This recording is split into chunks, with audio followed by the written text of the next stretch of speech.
At Ritual, we know what goes into the holiday season: the potluck planning, the gift giving, the spreadsheets. So this new year, take a moment for yourself with science backed support that puts you first. So, whether you're focusing on supporting foundational health with a clean vegan multivitamin or supporting your gut health with Symbiotic Plus, do it with 30% off your first month at ritual.com/podcast. These statements have not been evaluated by the Food and Drug Administration. This product is not intended to diagnose, treat, cure, or prevent any disease.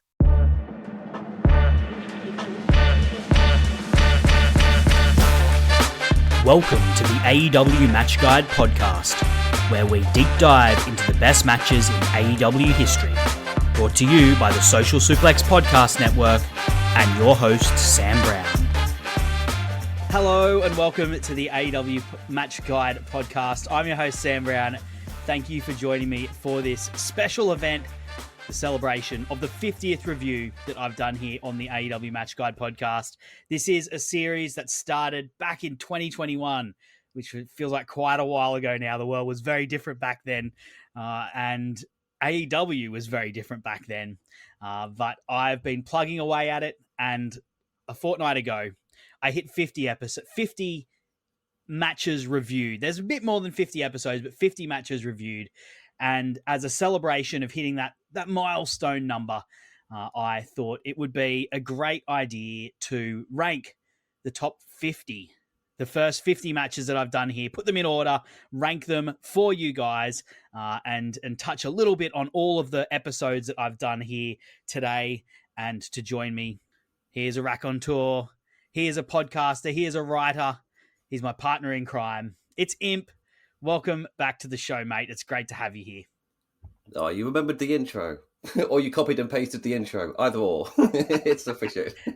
Mate, top of the dome. That was top of the dome. I have, look, very, very abnormal for me. I have no notes today. Zero notes. I've got a list of 50 matches, and that's it. This recording's going to be a mess. Yes. Now, I have warned you, Imp. We've done top 10s that have gone for over an hour and a half, 2 hours. Today we're doing 50, so we're going to have to be snappy, mate. It's not just for the listeners, but for us. So whenever we do those top 10s like annually, it's become my job to turn a Lord of the Rings epic into an acceptable time length.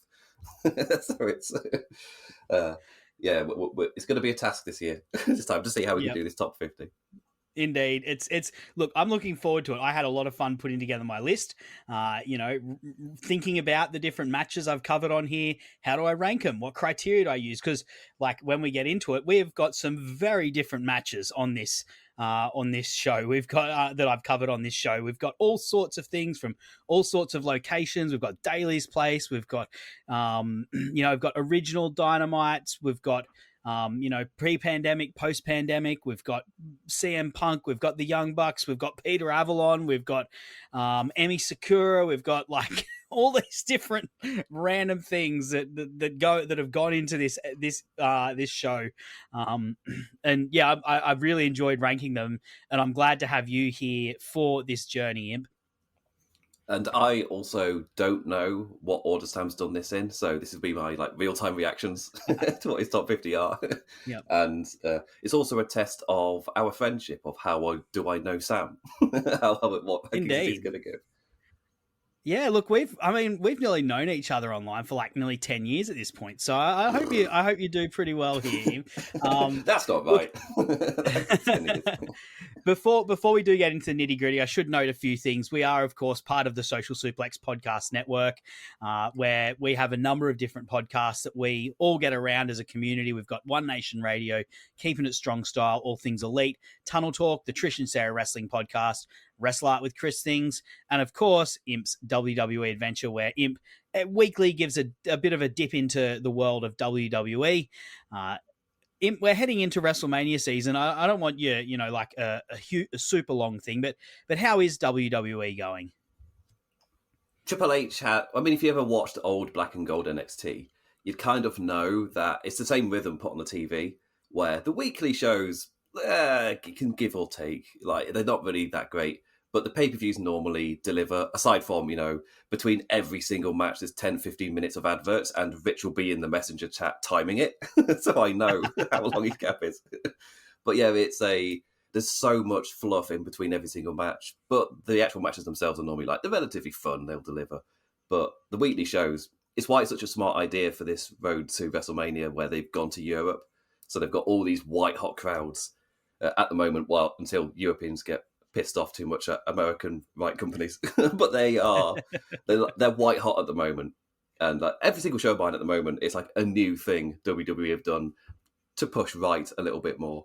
I had to do a correction this week because I accidentally thought Andrew Schultz was the guy who'd done the Puerto Rico joke, but it wasn't. It was Tony Hinchcliffe. So I had to do a correction just saying, they didn't team up with the guy who made that joke. They did that this week. I was like, I was going to say, they teamed up with Tony Hinchcliffe this week. Yep. Just a correction. I said they did that last week. They didn't. They did it this week. That's great. I would suggest anyone out there, give him podcast a listen. As I said, it's kind of a dip into the world of WWE. If you don't following on a weekly, on a show by show basis, but just want to keep abreast of what's going on, listening in to Imp every week on Saturday is a great way to do that. And of course, we do have the Social Suplex Discord, which is where you, as listeners of the podcast, can come and chat to the different hosts of the podcast, as well as other listeners. And it's also just a great place to chat general wrestling and general life things. At the moment, we've got a college basketball. It's like the March Madness, I think it's called, and everyone puts in a thing, and I did my picks based on where I'd like to go on a holiday. So I've got Georgia, who I think are a ninth seed in their quarter. So there's something like in the 40s of most likely to win, 30s or 40s most likely to win. Anyway, I said they're going to win. I think people will be very happy if I win, but but that's you can jump into the Social Suplex Discord, as I said, chat to all the hosts and whatnot, and give us feedback, talk about the shows, and then talk about wrestling as well generally in the Social Suplex Discord. Links for that is in the podcast description, and you can also get your Social Suplex merch on Chops Tees. But we have got a lot of matches to get through, so let's get stuck into business. But before we get going, I have 2 questions for you, and I gave you just a little bit of warning before we started this podcast. I want you to guess 2 things. Firstly, I want you to guess what you think my top 5 is going to be, and I'll also let you guess what my number 50 is going to be. Now, just as you sort of get your things in order that you've written down, this is just based on my personal preference. So it's not based on any polls I've put out there, and I'll put this out for all of the hosts, all of the people, the guests I've had who've come on. It bears I love all my guests equally. This is no reflection on them, whether their episode. This is not a ranking of episodes and guests. I mean, I know who my 50th worst guest is, but I'm not going to tell anyone who that was. That's for me to remember and me to know. And I'll let you speculate who my favorite guest is. It's probably pretty easy to guess who it may be, given how many times I've had them on. So, but Imp, what do you think is going to be my top 5 for this? Oh, so top 5 first. So I before we came on air, Sam was actively hearing me struggle. So I know this is difficult, but because I didn't want it to just be the top 5 of our standard AEW match guide lists at the end of the year, because that's a very different kind of vote. But I immediately put down Cody versus Dustin, just immediately. Yep. But just because of how every single time it comes up on those lists, just how emotional we all get whenever we talk about it. So it's that's got to be on there. Then Eddie Kingston versus CM Punk, purely because I just remember in that little brief period just how I think you would just like, this is amazing, this is brilliant, it's the best 3-week build I've ever seen. Then I've put 2 Young Bucks matches because I can't remember which one you preferred more. I've gone FTR versus Young Bucks and Lucha Bros versus Young Bucks. So yes, it's both Floyd episodes, but I can't remember which one you enjoyed the most. And finally, in my pick of How Old Do I Know Sam, I've put Moxley versus Darby Allin.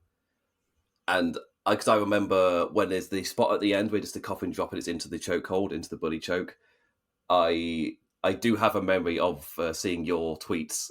I've just been like, that finish was incredible. And it just writes a lyrical all over it.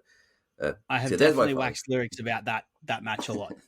I'm not going to tell you. We'll find out how close you are towards the end. If everyone can remember for 3 hours what I Yeah. said now. As a hint, you've done all right. So I'll say that. You've done all right. I kind of know Sam. I kind of know him. Yeah. And before we get into the countdown, what did you think I would have as my number 50 of the matches that I've covered on this podcast? So I wrote down Maki Ito versus Rizu Mizunami. Then I saw Cody and Red Velvet versus Shaq and Jade. And I thought, oh, that would be... it's fun, but is it in Sam's wheelhouse? So it's between those two. Okay. I remember Maki Ito, Rizu Mizunami less, but my heart wants to go with Cody Red Velvet versus Shaq and Jade. Okay. You weren't far off, I'll give you that. Number 50, Veni versus Emi Sakura. Oh, okay, yeah. That was episode 12. So that was, for those who don't remember, that is one of the matches that happened during the AEW Women's number one contender championship at the start of 2021. And it happened in a gym in Japan to no crowd.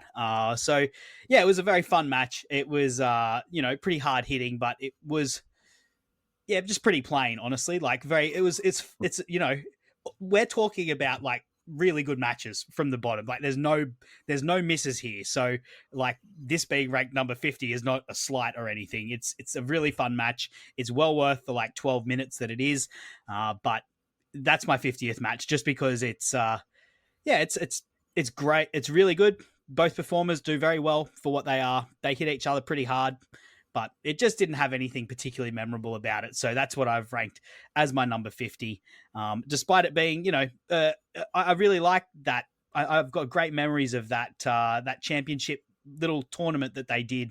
And I thought it was really good at the time that they, tried something very different for the women's division at the time. Yeah, I think I didn't rank it as your 50 just purely because I think during, like, when it happened, it was just like a really nice little distraction, and just being in that little gym, it was something different. Pretty much all the notes that you just said. I thought in my head, I was like, oh, you might have like a little bit of a heart reason why it would be higher up because of what it meant during the time. Yep. No, fair enough. And shout outs to Sam Roberts, who was my co-host on that episode 12 of the podcast. Moving on, 49. It is Dax Harwood versus Jungle Boy from Dynamite. That was with Craig Williams, episode number 19. Another kind of like very similar actually to Veni versus Emi Sakura in that it's a really good match. It's very fun. It's not too long.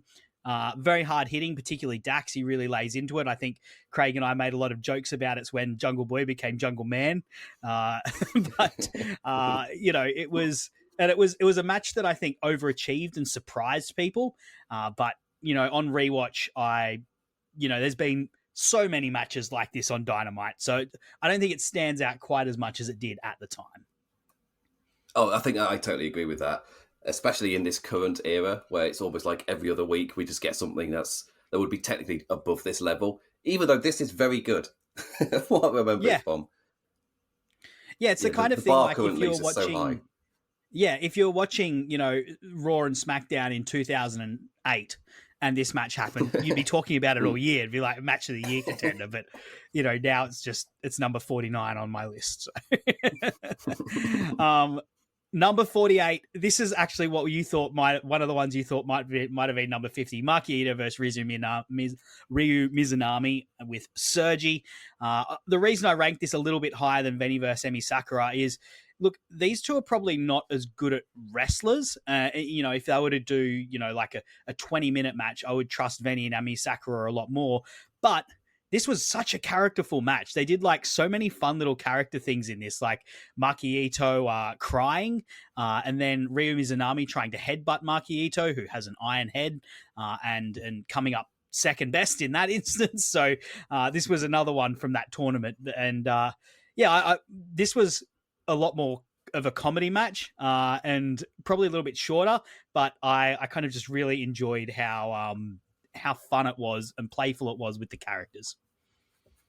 I remember at the time there was a little bit of pushback for this match, but I not from like anyone who knew who these people were. I think because there were a few people who just weren't interested in Mizu Mizunami, which kind of makes sense because she hadn't really been on AEW TV that much. But for anyone who kind of knew who had just watched the tournament, they knew that this was going to be like just a fun little comedy thing. Not every match has to be taken super seriously. Like, yeah, it was perfectly good fun. Yeah, Maki Ito does that to people. She Yeah. Maki Ito she just inflames some people's opinions just by her mere presence and presentation, which is unfortunate. I reckon they should get it back. Like, I thought she was really fun. They had a tag match after this, with a number of the people who'd competed in that tournament, and she had some really funny interactions with Britt Baker at the time, and I thought there could have been more to it. I don't know how she'd fit into the picture now because the division is very different to what it was in 2021, but at the time, I thought, man, they should be using her more. Like, they could be doing something with her because she's, a very colorful and an engaging character. Well, she's debuted a new theme the week of recording. So we're in a new era of Maki Really? Ito. Yes, yeah. I did not know that. There you go. I've not paid much attention to Maki Ito for a while, so it's because I'm on Blue Sky now. I'm not on Twitter, so I just see people enjoying stuff. I don't see any people complaining. Well, it's critique still, but you know what I mean. So it's I get to see people go, new theme. I haven't been on either much lately, to be honest. The last thing, although I did recently break a bit of a spell, to talk about Orange Cassidy's theme and how the lights don't sync up. The lights on the tunnel and entrance ramp and stuff don't sync up with Jane anymore, and how it makes me disappointed. And I think I said I need to, I don't know who I need to speak to at AEW about this, but fix it, because it was awesome when the lights went to the piano and then the guitar riff would happen, and the lights would flash to the beat of it. Anyway, it's not happening anymore, and that made me sad. So that broke my Twitter hiatus, but I'm back on pause. It's back on frozen. Let's move on, though. Let's move to number 47. We are actually moving pretty quick, Imp. Let's give ourselves a pat on the back. Not for too long, though. Number 47, CM Punk vs. Samoa Joe, which was episode 45 with Benno from Grapple. This one, I think the more I dug into this, the less I liked it. And the more, when I first sat down to review this one, my memory of it was, oh yeah, this was like a real kind of good old school match. But the more I dug into it, and I remembered CM Punk's awesome blade job. And I was like, oh yeah, they mucked around a little bit at the start, and then they did this blade job and it got super serious. But that's not what happened. They tried to be serious, but I think Punk knew he was about to be fired, and he was also just messing around a little bit and kind of undercutting that the attempt at making it serious in the end. And so for mixed messages, CM Punk gets down to, he's number 47. He will feature highly in the end. Don't worry, CM Punk folks. But this one here, I had a memory of it being better than it was. And the more I dug into it, the more I was like, oh, this isn't actually what I remember it to be, and what I think most people remember it being. I think I'll speak about it Oh, yeah. Yeah, I'd have to pull the Floyd card for this one because I was there live. And for me, yeah, fair enough. Yep. The group reaction to when Samoa Joe swang CM Punk into the announce desk and gave him the middle finger, just the entire stadium was going, "Way!" That was just immediately elevated the match. It's just being a part of that sound was just so great. And we know now there was probably some feeling in that from Samoa Joe, just like. You bastard! You nearly took this from me, mate. You messed about again. I had to pull you apart. You can eat that desk. That's the feeling. That's restoring the feeling. Okay, let's keep rolling. Number 46. The other one you guessed for number 50 for me, Cody and Red Velvet versus Shaq and Jade Cargill. Yep. Episode number 22 with Joey G, one of our former Lords of Pain colleagues there, Imp Joey G. But yeah, look, this is kind of like Maki Ito versus Rhea Mizunami in my mind. I can't. It's not a serious match, but it doesn't try to be.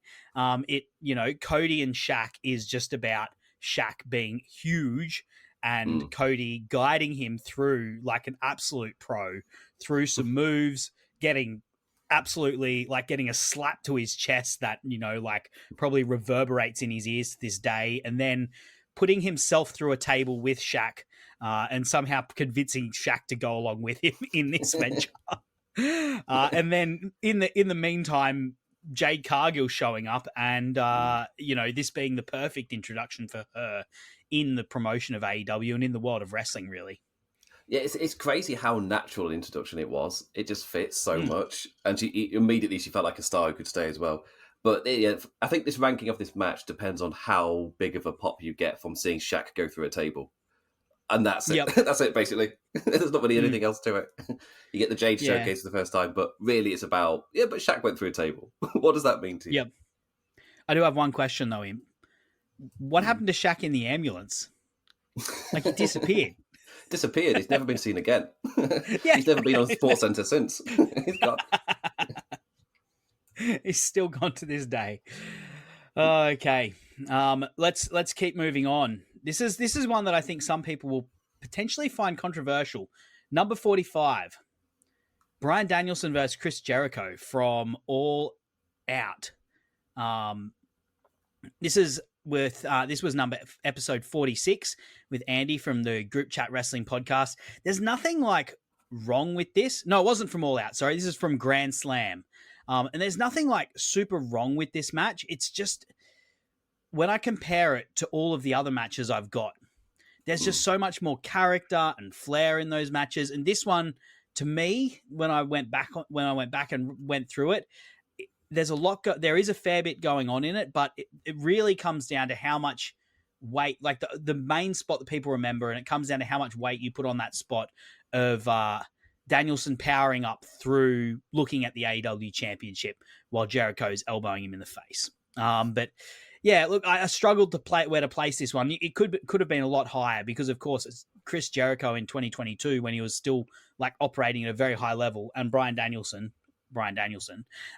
So it could have been higher, but I feel like there's so much more character and excitement and athleticism in the matches we're going to go through above it that it ended up at number 45. I think it's a phrase that I end up using a lot whilst I'm covering the WWE stuff. But it's like, where do you rank a match where your reaction to it is, yeah, it's fine. Like, like it didn't generate an emotional response in you, even though you can recognize you like the beats in it, which is, again, a sentence structure I use a lot when I'm talking about WWE. Yep. But yeah, and by this, I was the same as you. I think I was the same as you with this one, where I don't really have an emotional response to it. Yeah. I think as well, by the time this match came around, the feud between Jericho and BCC was just so long in the tooth that, everyone was kind of ready for it to finish. And it just kept going on and on and on. And yeah, so there just wasn't the connection to it, which is similar to my next match, number 44, Cody Rhodes versus Sammy G, the ladder match with Floyd.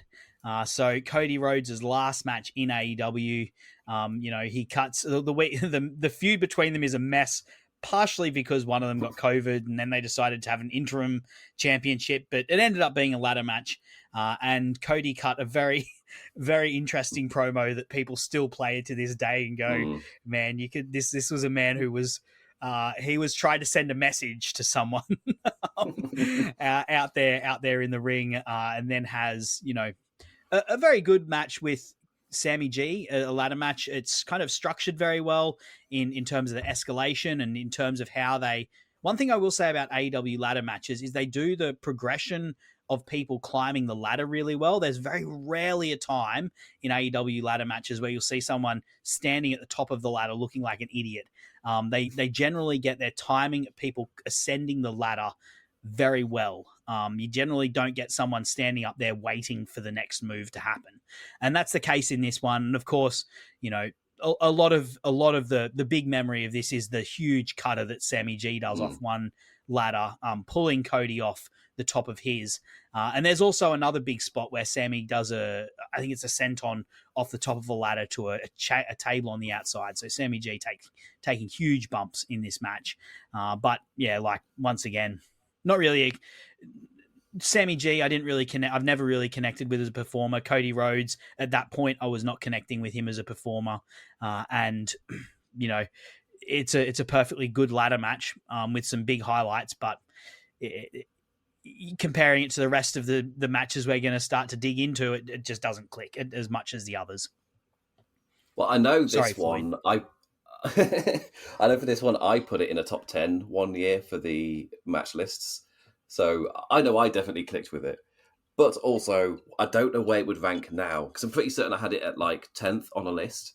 And then if we add all the matches together, like for all the top 10s, we did like a top 50. Does that mean it even cracks like top 50 at this point? Or is it like right at the bottom? So I feel like this must be a good placement for it. Yeah, I think it was number 10 when we did the second volume of the AEW Match Guide list. So for those who don't know what we're talking about, there's been a few different issues where I've got people to vote in an AEW Match Guide poll to say like what's been the best match. The first one was what was the best match in the first 2 years of AEW. The second one was what was the best match in the third year of AEW, which is, I think that's when this one hit a top 10. And then we did late last year, mid last year even, we did the top the first 5 years of AEW. So been a bit inconsistent with that poll, but but I think this one came 10th in that. So at the time it was well remembered, particularly for those huge spots. And if you like ladder matches, like this is a very good ladder match. I'm very, very over ladder matches. I could go 5 years without seeing another ladder match and I would not care at all. Let's keep going though. We've got to keep moving up the list. Number 43, which is a pretty recent episode 49 of the podcast. Hangman Page versus Darby Allin, which I had Sergi on. This was a really. I really enjoyed going back to this match, unlike, some of the ones like, say, Dax Harwood versus Jungle Boy, which I remembered a lot about. But then when I went back and I found like, oh, maybe this wasn't as good as I thought it was. This match was one I'd, pretty much forgotten about, but went back and saw, wow, the structure of this match is really clever in how it like shows the contrast between these two characters. And it was the first time I got to explore, the Hangman heel turn on the podcast. So I very much enjoyed digging back into this match and found that there was a lot of depth to it that I hadn't thought about, even though, it really was just like these two guys passing each other by and briefly connecting. It wasn't part of a broader story between the two at all. I mean, the way you're describing it there describes Hangman so well. Just whenever you go back and watch like any of his matches, there's so many little details that you maybe don't appreciate at the time. Yeah. Yeah, like all the time, especially with this heel turn, where it feels like everyone's in on it. It's not just like Hangman and whoever is wrestling, like all the production as well, the way the camera swings as he walks out, like everything is all feeding into it and thought through, which, it's just, I'm still just enjoying all of that in the post Kevin Dunn era. It's just thought through production. How nice! It all means something. Yeah. Oh, there's just this brilliant. I've got to highlight it. There's this brilliant moment at the start of the match. Darby starts out. He uses his speed to overcome Hangman. Tries to do the coffin drop, and he coffin drops off the turnbuckle to the outside, and it isn't enough to knock Hangman over. And Hangman then takes over. He bashes Darby around a little bit using his power and strength. But then they move up to the top of the ramp. Once again, Darby uses his speed to get the best of Hangman. And this time he's like, okay, it didn't work when I did it the first time. I'm going to find something bigger to jump off. And he jumps off the tunnels for it. And it's just like such good sequencing and such logical sequencing of how like, okay, this is what Darby's thought in his mind, because he's a guy who he's a smart wrestler, but he is a reckless wrestler. In terms of like, he is a smart, he knows his way around the ring and he thinks about what he's going to do. He just has no regard for his body. and like he's an intelligent wrestler, even if he makes dumb decisions, if that makes sense, in terms of his general well-being. I I love that little sequence of events that happens. It's like such a great example of like of match sequencing and escalation. As in, he's not like Jeff Hardy, where the commentators would go, "What are you doing? Just go win the match." Like, with Darby, you know why he's doing it. It's all logical. Yep, absolutely. Now let's keep going. Another very recent episode at number 42, meaning a life 42, but another very recent episode, number 50. This is as high as I could put it. Episode 50, Brandon Cutler versus Peter Avalon, that I recently covered with Gareth just a fortnight ago. I had a blast going back through this imp. I like had to stop myself from just watching back BTEs and completely blowing out my research time. But like, this is, as I said at the start of that one, this is one truly for the AEW diehards, and it was just such a blast to go back and relive, like, what is this? It seems like such a basic story, these two guys who are like trying to get their first win, but it revealed so much about where the company was at the time, with how well they pulled it off and how much character they were able to, how much story they were able to wring out of it, and how much they were able to like show and flesh out in the characters of these performers and the performers that were around them, including like the biggest stars in the company, by their interactions with this story and this match. Like we were saying before we came on air, it's like, technically, this is the worst match. Like, technically, it's the worst match, but enjoyment level sky high. It was just such good fun. If you're in on the silliness, kind of like the talk when Orange Cassidy came in, where people had seen him and being like, trust me, when the crowd is all in on the joke, it's brilliant, it's entertaining, get by the character. Same stuff here, like everyone in that crowd is all behind this and just all up for it, and it really helps feed into it.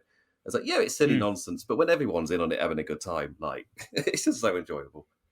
Yeah, and it's, as Gareth said, like, a great line that he had, like, it shows how good the promotion was at the time, with like how it was building these stories and stuff. That this is literally like a match that's about where the worst wrestle. and yet it's, it was so engaging and people were into it. And, like, it's had over 1 million hits on YouTube amongst like the various versions of it, which is, like, it's nothing to snort at. Like, it's a match that, like, I think people remember. And I had people reach out to me after this episode aired and were like, yeah, I'm glad you covered that. So yeah, that was my 50th episode. I'm glad I did it. And yeah, Brandon Cutler versus Peter Avalon.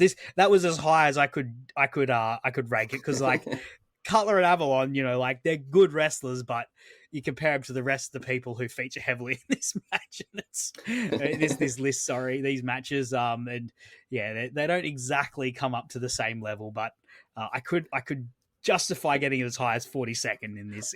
You've just ranked it above. You've ranked it above Hangman Page, Darby Allin, CM Punk, Samoa Joe. This is better than all of Bryan them. Danielson, Chris Jericho, Cody Rhodes.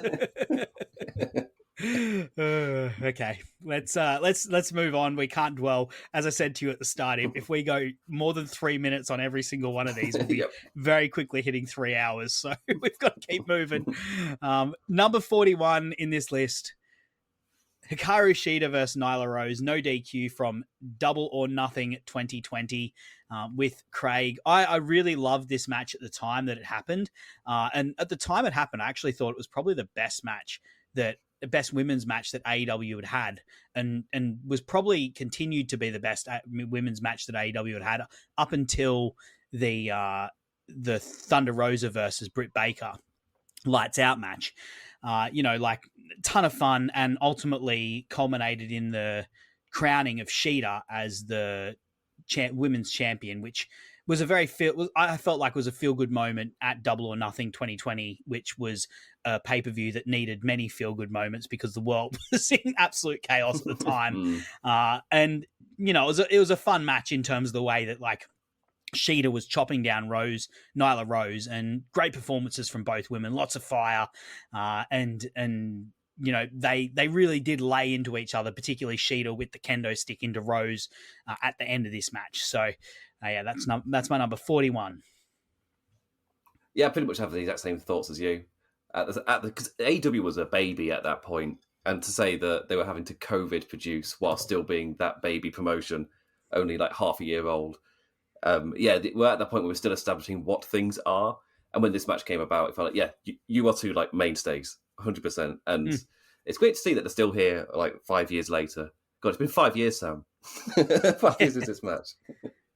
Yeah, and it was, I mean, just because we're talking about it, it was amazing how well AEW adapted to the pandemic. I feel like this countdown's a good time for us to like reminisce a little bit about AEW, and it's amazing how quickly they adapted and set up the tropes that would be copied across the industry. Really, like at this point, the WWE's had two different ways of doing things. They had empty chairs in the background and wrestlers cutting promos, or Stone Cold going give me a hell yeah and then silence, or the other memory I've got is the WrestleMania, the slowly spinning fan of the top of in the warehouse that they had for WrestleMania. And AEW very quickly were like, okay, well, we've got to have some noise. We're going to put people at the ringside. We're just going to get performers who can be there to do it at ringside. We're going to have the backdrop be the tunnels and the set so that, we're not just looking at empty chairs. They like very quickly adapted and came up with solutions that worked really well. And I think Double or Nothing 2020 stands as testament to that. Yeah, I've got more to say, but I'll just say I did do in 2020 a in the moment for Wrestling Headlines. I did a video for the YouTube channel, which was talking about all the different ways both promotions were adapting to COVID. So that's like a in the time kind of snapshot type of thing. It was my most successful podcast I ever did for them. But anyway, if you want to know my thoughts on it, I guess go watch that 5-year-old video because we don't have time. Can't do it here. Okay, let's continue on. We are still in the pandemic in this number 40. We've got Arcade Anarchy, which was episode 47. I went on in January with Tunnel Talk. It was the first episode of this year. Had a blast going on with these guys, I've got to tell you. This was a fun episode to record. We talked about, how Kip Sabian is getting tortured in Miro's sex dungeon, and what Charles the Butler's doing as well as part of all that. An absolute riot. And, this is a really fun match as well. Like one that, people sort of, I guess, like people who were watching at the time still remember, but isn't something that's regularly spoken about in the way, like, say, maybe Stadium Stampede is, but this is, or the Parking Lot Brawl is remembered. But this was such a fun match, and it was once again like a really well structured match in terms of how it had Miro as this monster that they all had to gang up on, and they couldn't beat him until everyone was there and everyone was together to work together to beat this beast of a person. And it had, like just two incredible shots, very cinematic actually shots of when Sue arrives, and it's like you see Orange and Chuck crawling up the driveway at Darby's place, and in the distance it's dark, and then in the distance you see these two headlights, and the camera swoops out and the car drives in, and it swoops up and you see Sue, and then the door opens and Trent's returned from injury, and then the camera gets behind Trent and he walks down, marches down, and the three boys take on Miro. Really cool stuff, and a really well laid out match, with a really, really fun ending, a really memorable ending as well. Really happy ending. Chris Statlander poking up inside the arcade machine, and then just yep, and then just like pushing the plexi right into Penelope Ford's face, and I'm pretty sure just painting a lipstick onto it because she properly pushes it out. Yeah, that's such a good moment as well. Absolutely. Yeah, such a fun match, and I had a blast going on with Tunnel Talk earlier this year. I probably helped push this up a number or two, maybe. But they're only your 40th favourite guest. That's what you suggested. Shh, don't tell them. Okay, moving on. Episode 39. Ranking number 39. We're into the 30s. We're making good time, Imp. I'll say we're doing pretty well right now. Episode 28.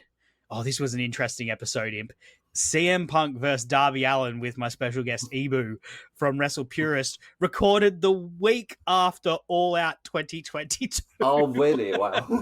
Yeah. So me and Ibu and I go back quite a while. And he actually messaged. This was when he was still going by Backup Hangman as well. He messaged me very early on after I did the initial countdown. He was like, "Hey, get me involved next time you do something." And eventually, we organized to talk about CM Punk's debut, and we kind of like put it off, and then we scheduled to do it in the week before All Out 2022, and something happened. I can't remember what happened, but we couldn't do it, and we're like, okay, well, I'll get up really early, on a Wednesday morning after this pay-per-view has happened, and we'll talk about CM Punk versus Darby Allin. And then, of course, All Out 2022 happens as CM Punk goes absolutely nuclear. And I'm like, wow, we timed this really well, didn't we? Look, this comes in at number 39. It's a good match.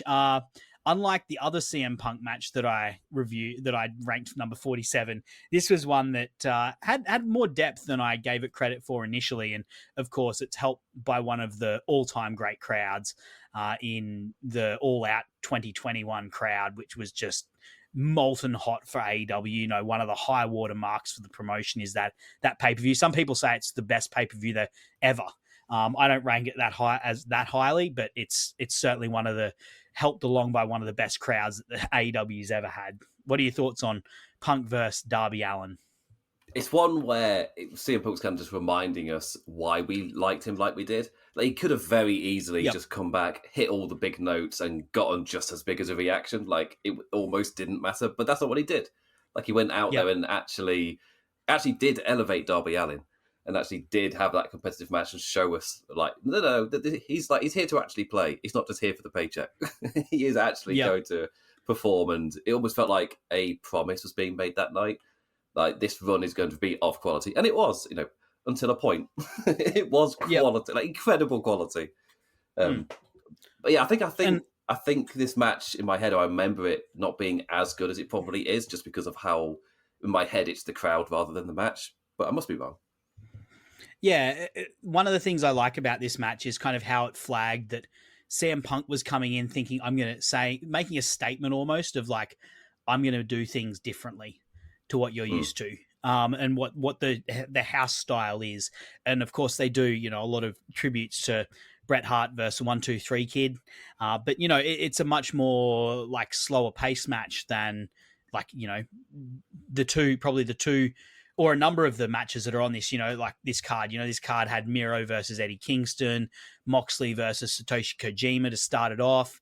And then it also had the Bucks versus Lucha Bros. It's a match that just is breathless in terms of its pacing and like limitless in terms of its escalation. And the main event is a Kenny Omega main event. So, like that speaks for itself. And Sam Punk is in this match going, I'm going to be bringing a different flavor of ice cream, so to speak, to the promotion. At the time it was very welcome, and it didn't feel out of place, because this is a promotion that is a mix, that is a mixture of styles.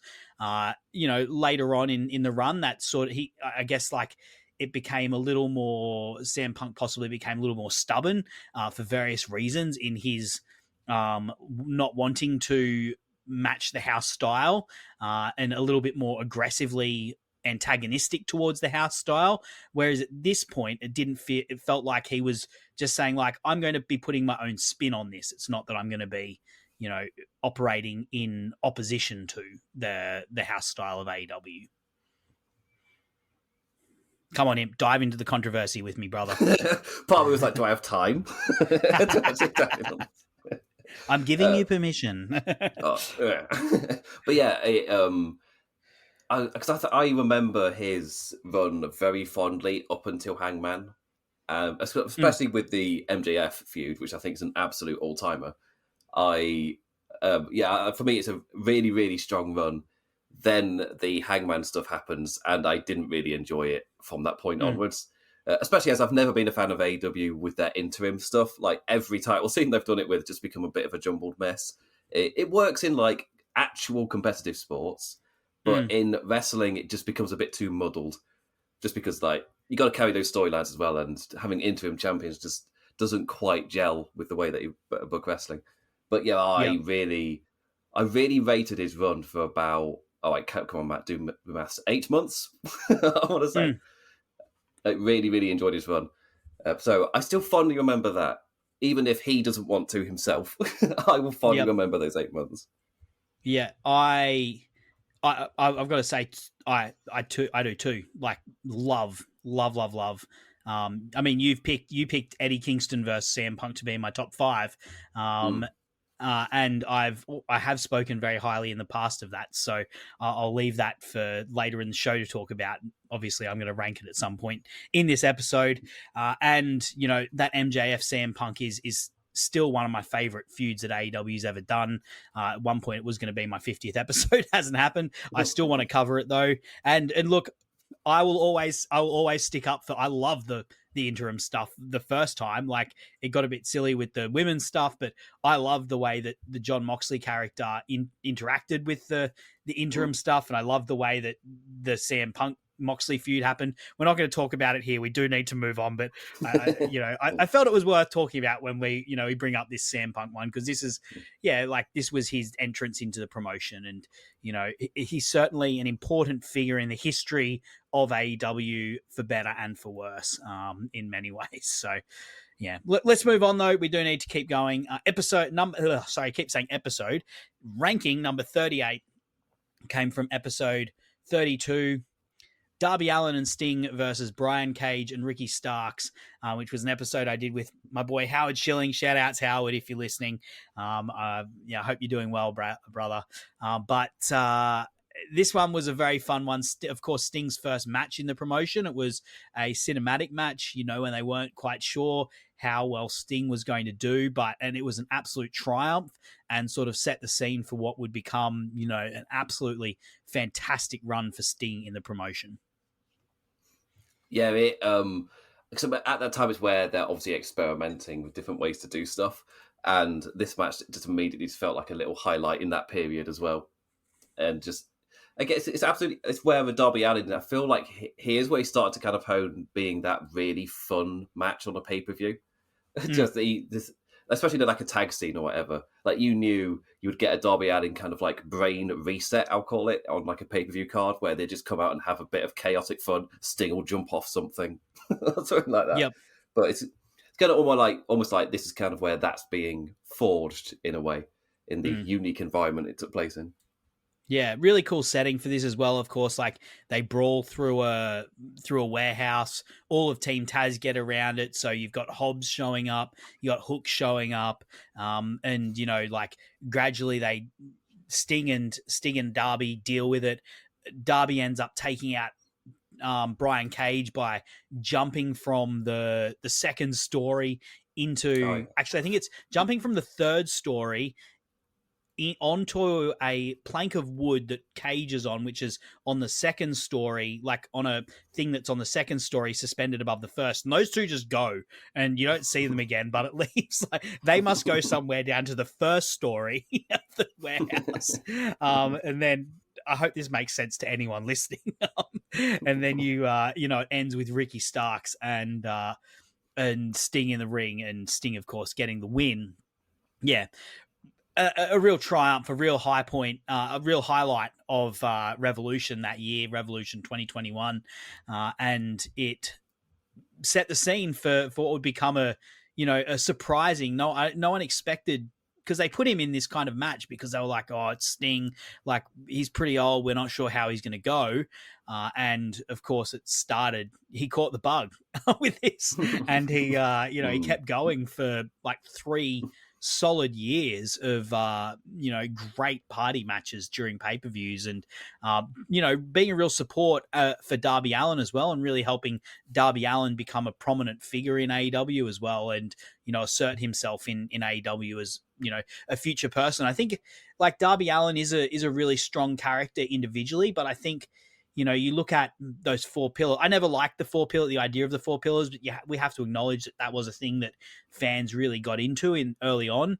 And you look at, obviously MJF, he was always going to be successful. Like that was obvious from the start. But you look at how Jungle Boy and Sammy Guevara have struggled, and I think one of the reasons we haven't really seen that with Darby is because he did get that Sting partnership, which was just so successful.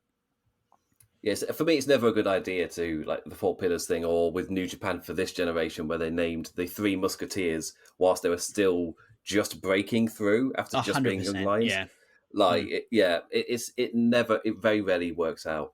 But I do understand that fans were looking for patterns after what AEW did with their initial banner showing their first four champions, and so that fans have been kind of conditioned to notice this sort of thing. So it made sense that it kind of built up that further, but also it has kind of detrimentally hit them, like in the long run, as we've seen now with 5 years deep. 100%. Yep. Let's keep going though. This is the first of the episodes you're on, Imp. Ranking at number 37. Actually, hold on. Just a quick guess. Do you remember all of the episodes you're on? Do you want to have a guess which one of them this is?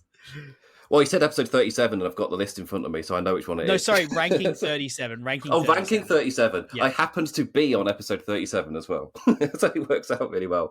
Also, I've got the list in front of me. So Orange Cassidy versus Mox. That feels like too much of a dream for us. It can't be that one. I'm going to go with Blood and Guts.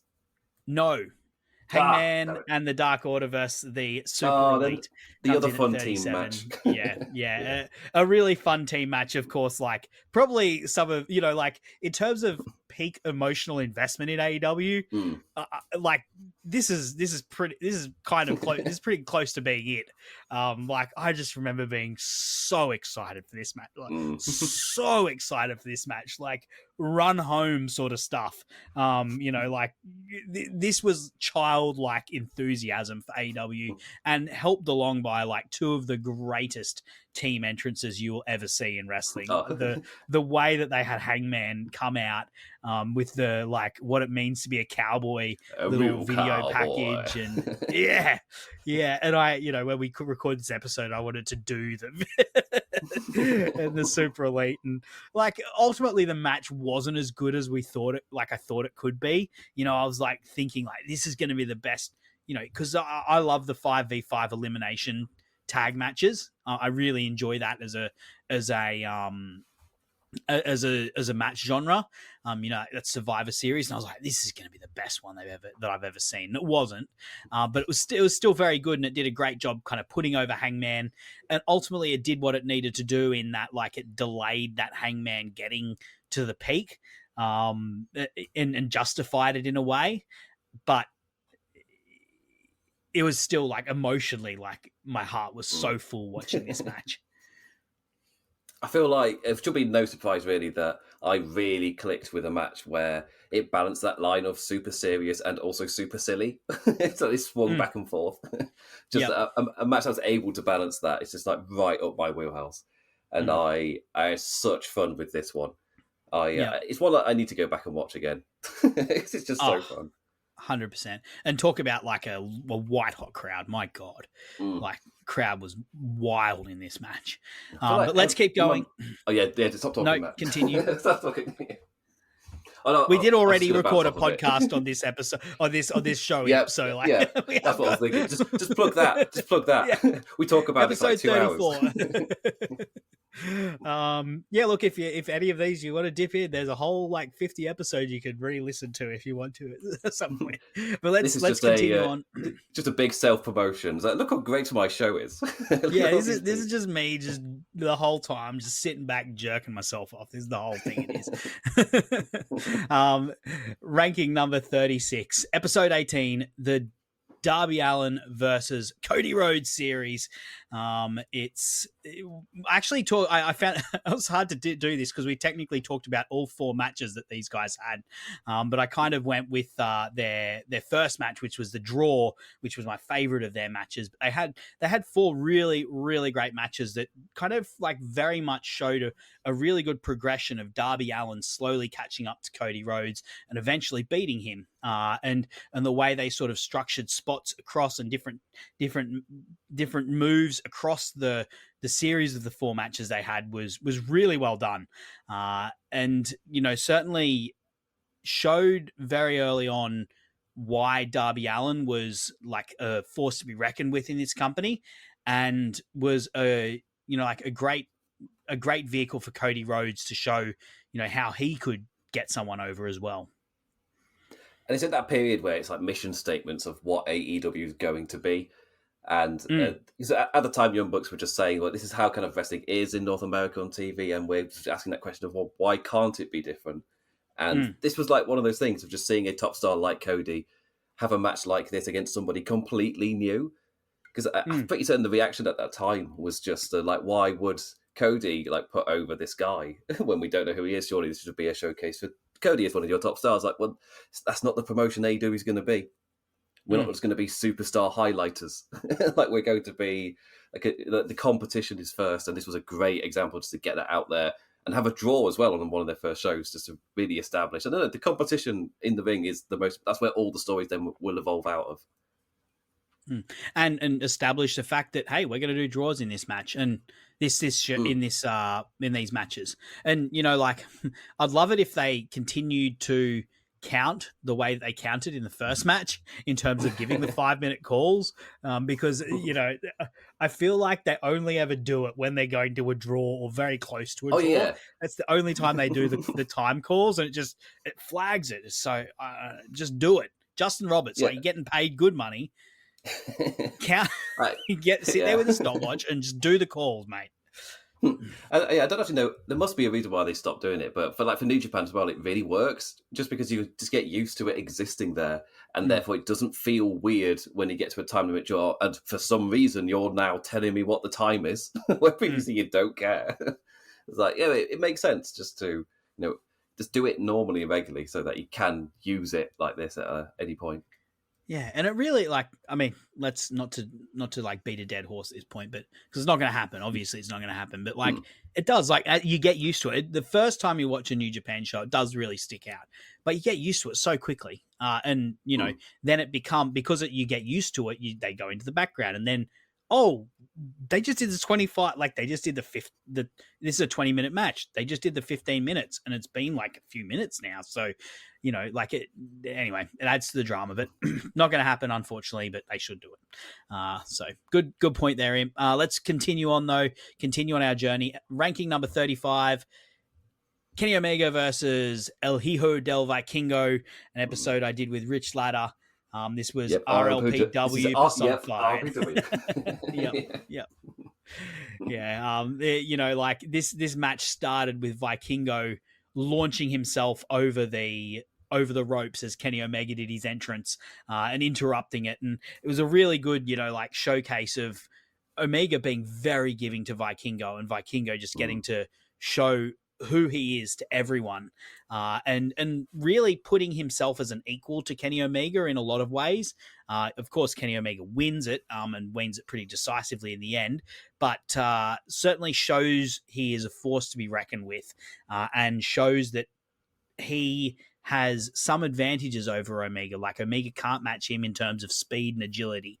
Of course, Omega can match him in other ways, but speed and agility, Vikingo just continually outclasses Kenny Omega in this match. It was, like, the perfect way to introduce Vikingo to AEW audiences. It's just the way that some of I think that's one of my favorite sequences, is where it feels like the competition is kind of elevating and Kenny Omega starts to take him seriously, like, all more seriously. And then Vikingo pulls out the springboard whisper in the reverse Rana. I don't know how else to explain it, but it's just so that I remember my guttural reaction to just seeing that. I don't normally make many noises. I'm a reserved British man. I'll drink my cup of tea and be happy. But the noise I made when I watched that, just like a squeal of that was amazing. Yeah, with this as well, like, going back to this episode, I was reminded that, like, at the time, there was just a giant discourse around this match of, like, AEW doesn't introduce these wrestlers. And it was, watching this match, it was like, no, the introduction that Vikingo needs is this match. Like, this is the introduction. Yeah. You sit down and you watch him and you go, oh my God, this guy does that? What? like they don't need to do a vignette for him. In fact, doing a vignette spoils it because that shows all his best moves. Doing Yeah. this match And is the best way to introduce him, and I was reminded of that watching this when I went back to watch it and trying to write down the moves that he did and describe them to the podcast. You know, podcast not being a visual medium, have to describe what he's doing, and sometimes he like turns himself inside out while he does a flip the other way. It's difficult to describe. This guy is crazy. Yeah, we don't need a video package of him like down a river on a boat going, "I'm a Viking, but I'm also Mexican." We don't need that shit. We just we're looking at you, Viking Raiders. We don't need that shit. Not needed. But it's all right. There, I know I've drifted. I'm talking about War Raiders being bikers again now because Triple H bikers are cool.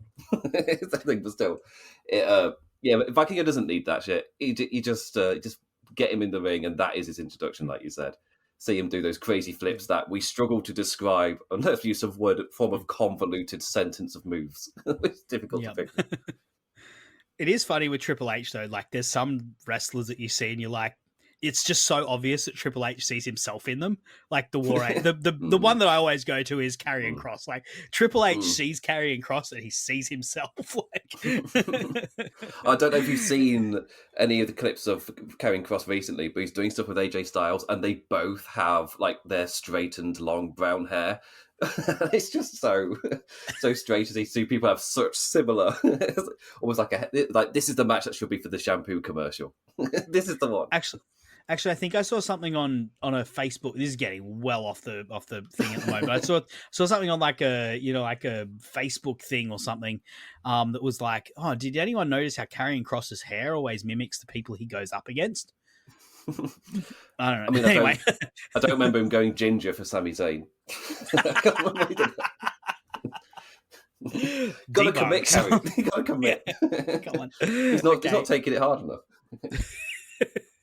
Okay, number 34. Let's keep going. Riho versus Serena Deeb from episode 8 of the podcast. This was Double or Nothing 2021, the first match they had back in front of a full crowd. And my memories of this is the glorious evening sun shining across the Jacksonville crowd. The Serena Deeb coming out and just pumping up the crowd, so full of energy and so full of life, and then bending Riho literally to the point where her foot was touching her head in a single leg Boston Crab. Absolutely sick match. Serena Deeb at this point was just, she felt like the glue of the division. And Rio is the absolute perfect person in which he wanted to show off what Deeb can do in that way, just to contort a poor Japanese woman. Like, come on, Deeb, just beat the crap out of her. But it was a, I don't know if fun's the word, but you kind of know what I mean. Where it is fun watching Deeb do that to somebody. And obviously Rio's just got this absolutely incredible ability to get any crowd right behind her, as well as, being the ratings monster that she is. And this was a really intelligent match as well.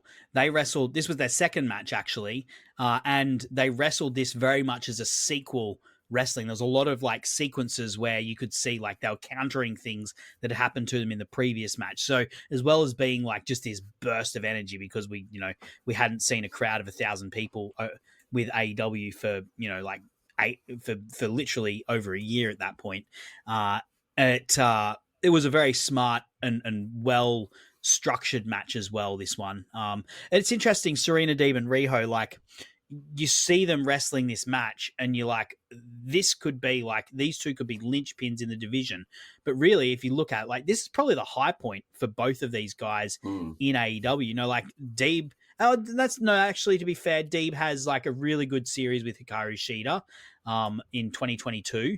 But, I think 2021 and 2022, but, particularly Riho, like, she really shows up very sporadically for various reasons. Like, I think visa issues and injury issues, despite, early on it looking like this is going to be potentially the ace of the division. Oh yeah, 100%. And it's kind of a shame because she is somebody who just naturally generates so much support. But I guess it's a similar thing with a lot of the Japanese talent, where I understand that initial thing of Kenny Omega wanting to introduce a lot more to the Joshi wrestling kind of scene to the AEW audience, which I think has successfully happened. But the likes of like her and Yuka Sakazaki and I guess Maki Ito, where they appear every now and then, they'll get a pop, the crowd love them, but they don't really feature that much. Also, where's Mina Shirakawa? Where's my Mina? We had her for the amazing part in the feud. Not seen her for quite some time. Bring it back. Great live event charisma is what they say. Yeah, I was going to say, live event charisma. It's okay to say she's got a nice boobs. It's okay. You don't have to say, oh, this guy's got great aura. You can say a man is sexy. It's fine. The Tunnel Talk guys are currently doing they just finished their bracket of like the most sexy men in AEW. It's been a joy to listen to. So we can, don't have to couch it all in euphemisms. Anyway, let's continue on. Episode 33. Sorry, I keep saying episode in. Shot every time I say episode when I say ranking number 33. John Moxley versus Chris Jericho from Revolution 2020. This was a match where I, at the time, was just so high on it because I was so high on AEW. I was just loving John Moxley being this loose cannon, this guy who, and at the top of the world of wrestling, and this was his coronation as the new champion, and of course lived strongly in my mind because after this they all went into everyone went into lockdown 2 Dynamites after this, and so this is the last memory of Moxley in front of a giant crowd, and just in a triumphant state. But when I went back, it was kind of not the most logical match ever. It is very much like an attitude era brawl sort of style match, which is something that Chris Jericho's very experienced in. John Moxley as well, very experienced in doing that kind of match and pull it off well. But, it doesn't make total sense with the eye patch stuff that they do. But, I couldn't not rank this highly because I was just so into the build to this and so high on the result of it. I mean, I think for the era it happened in as well, seeing Solid Snake Moxley just commit to the eye patch thing for like an extended period, like long enough where you get used to him. That's just what he is now. He's the guy with the eye patch. And because obviously in that era we lived in a world of like the competition were still doing their let's see if it's a storyline that's still going on in 3 to 4 weeks, and they might drop it. That's the era we lived in, where we didn't expect something to last more than 4 weeks. So when you see this, and AEW got an angle where guys wearing eye patch for months on end, especially because at the time it's that gap between Full Gear and Revolution. There's months to tell this story and build it up. I don't know, I've not gone back to this match, but obviously I remember it fondly purely because of the crowd and of the fact of the show itself. Like, even though the show starts with Dustin Rhodes versus Jack Swagger, even though that's how it starts, the show after that is just like, it's such an incredible show. With one of the best tag matches of all time, which I'm sure we will get to. But it was a absolutely stellar show, and this main event I feel like was the moment the fans wanted to see of that second champion being crowned, and that inaugural champion era. Kind of like the promotion is now off its feet and it's now kind of moving forwards, and that's what this Moxley win kind of signified. Even if I don't particularly remember the beats of the match. Yeah, and it's interesting because like you look at a lot of the things that happen in this, like Moxley kind of goes in through the gauntlet of the Jericho Appreciation Society, and that's sort of not the what's it called? The Inner Circle at the time. So I'm getting Jericho's many different groups muddled up. But, like that became almost a trope later on. And it was like, oh, they're doing another gauntlet again. But at the time it felt so awesome, like he's going through it and, he has his eye taken out. So he's wearing an eye patch the whole time. And it felt so old school that they would do that. And at the same time, Cody Rhodes is getting the lashes. I remember even writing for Wrestling Headlines / Lords of Pain back then. I wrote an article about how old school it felt and how awesome that was. Like how they're doing like these old territory style things. Like this guy's wearing an eye patch. This guy's getting whipped in the ring by the heel, and I was so high on the promotion of this. And of course, like there's even a match with Suzuki, Minoru Suzuki mixed in Japan with this, and Moxley's still wearing the eye patch going over to Japan. And it was just like a really cool bit, even though in the match, like it doesn't quite make sense how he like pulls it off at the end. And he's like, oh, actually I didn't need the eye patch. And so, well, why'd you like disadvantage yourself then? But it works, whatever. It's the emotion. It's a moment where it's like just enjoy the moment. Just don't think about it too much. Just enjoy the moment. Yeah. Like thinking about it too much ruins it. But in the moment, it felt great, like because of the emotional climax of the match. So, yeah. Let's keep going. Number 32. Kenny Omega versus Orange Cassidy versus Pac from another one from Double or Nothing 2021. The triple threat for the AEW match, the AEW World Championship. This was an absolute blast of a match with like Kenny Omega and Pac being Kenny Omega and Pac, and then mixing in like the fun of Orange Cassidy and the frustration with all that of Kenny Omega and Pac as Orange Cassidy does his thing. Because also at the time I swear we hadn't really seen any like AEW title matches be triple threats. They would always just be like stellar singles matches or whatever. So seeing it changed up a little bit was just like a little nice, especially as it's also not the main event, but it is also that feel good return to people existing around us all. So I've got a fond memory of the match, even though I reckon if I went back and watched it now, I'll probably just have that feeling of, yeah, it's fun. But it meant something more at the time, just to have such a fun, fast and frantic match with everything going on. I think my bite. Continue. Well, I was going to say, for me, this was also like the start of taking Orange Cassidy seriously.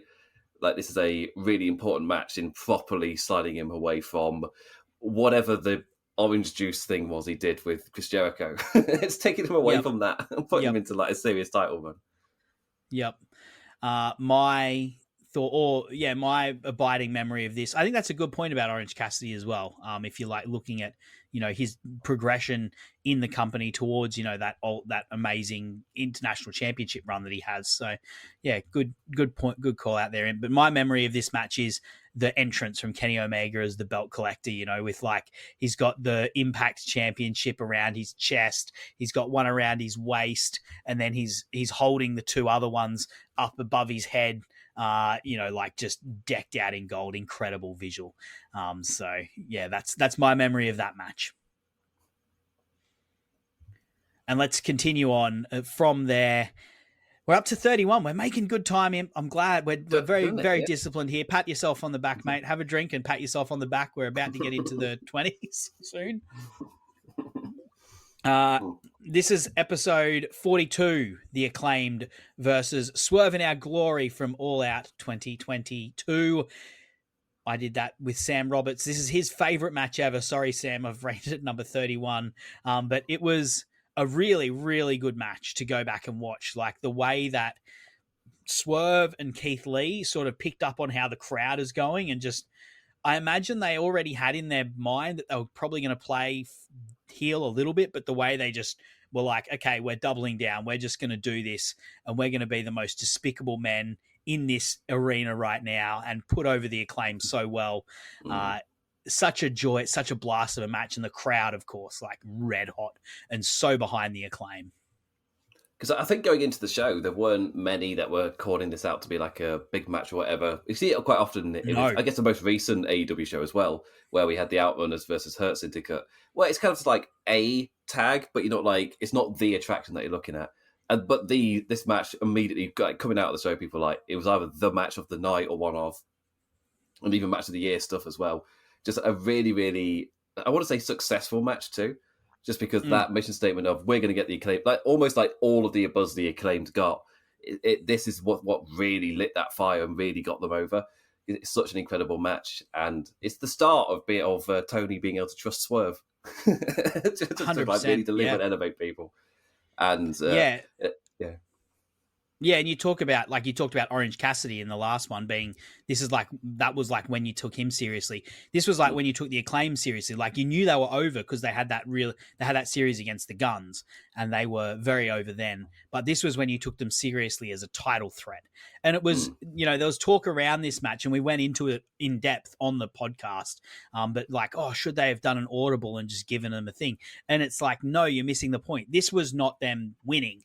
This was them showing that they can hang. and that they can get there. And it took, Swerve and Keith Lee being absolute bastards to win the match. And it showed that, if things go their way and on their day, the Acclaim, they're going to be champions soon. Like, you need to take them seriously. Not only are they popular, but they're good at what they do. Especially for Swerve and Keith Lee with two liked and respected competitors, and for them to be able to just get the crowd to get so behind the Acclaimed. Just I have to give them kudos as well as the Acclaimed. Just that ability to do that. Because again, there wasn't much kind of talk about the match beforehand, but they put on one incredible thing, and what it did for the Acclaimed cannot be understated. Also, last thing I'll say, if you want to go back and just have a look at pictures of this match. Have a look at Swerve in this match and compare him to what he looks like now. My God, that man has put some work into his body. Not that he looked bad then, but this is a man who has packed on some serious bulk in the last couple of years. Like this, or as Tunnel Talk put it, why is Swerve sexy now? Let's continue on. Ranking number 30. This is another one that we're both on him. This is one of your episodes, the first Blood and Guts. Episode 6 of the podcast. Man, what a time. Oh, way back. So long ago. This was when we were doing back-to-back recordings. Do you remember those? Where I'd get you on and we'd do like an hour and then, okay, take a sip of water because we're going again. I don't know how I'd manage that now. The podcasts sprawl out to back then I always kept them to an hour, and now they're at minimum an hour and a half. So I don't know how I do back nowadays. Now I record for about 45 minutes to an hour. I deliver 30 minutes, but it's like a 45 minute to an hour recording. Yeah.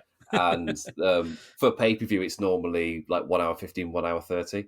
So it's one of those where I've tried to condition myself not to ramble because it only hurts editing me in the future. Yeah. Speaking of rambling, let's actually talk about the match a little bit. The thing, everyone remembers the Jericho thing at the end, but man, going back and when we watched this, I just remember they got the tone of this match so perfect, so well, and they immediately launched. I think there's been better Blood and Guts than this one since then, but not many. There's been some that have not. They managed, even without it being without them having run them before and it being a weird match type to try and do on a TV show where you've got to have ad breaks, they managed to get the timing of it, just about everything except Jericho climbing up the cage. They managed to get the timing so well done, and the way that Sammy Guevara, Sean Spears, FTR, and Proud and Powerful just went in and bludgeoned each other was incredible in setting the tone of what this kind of match was going to be in AEW. I think because it got so much kind of flashback because of that ending, the way the ending spot was filmed, to be specific. It's one of those where it's just like the Revolution ending, where it's just kind of but the match itself was amazing. It was so well good. For me, what helped it stand out is the character stuff within there. Just getting to see the violence within the minions underneath in the cage. But it was MJF getting his Mufasa moment, just letting Jericho fall. It was just it's so strong in the character compared to later Blood and Guts, where I want to say the strongest character moment I can remember is Swerve and Hangman's involvement in their Blood and Guts, where often it's been a big spot centric, like Sammy Guevara falling off the top because he's mental doing that spot. But the character moments aren't quite as strong.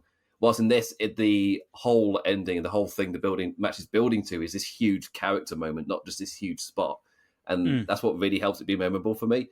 And because I it's one of those where I was a little bit annoyed that it's kind of why I'm happy to not be on Twitter anymore. But just that moment where the fixation became just but he landed on boxers, it's awful. It's no, they just used the wrong camera angle. It's still cool. It's not that big a deal. That's kind of my take on it. I got really worked up I I went into some I went 2-footed into some friends who were not too charitable at the ending in this. I'm not proud of that at the time. I was very well and truly drinking the AEW Kool-Aid at that point, and Mm. very much went in high and hard on some blokes. I mean, I I stayed up for generally this. like. But I watched this. I watched this live, which as Yeah. an Englishman meant that on a Wednesday night I was going to bed at like 3 in the morning, Yeah. and I was hyped. I was in on it. Yeah.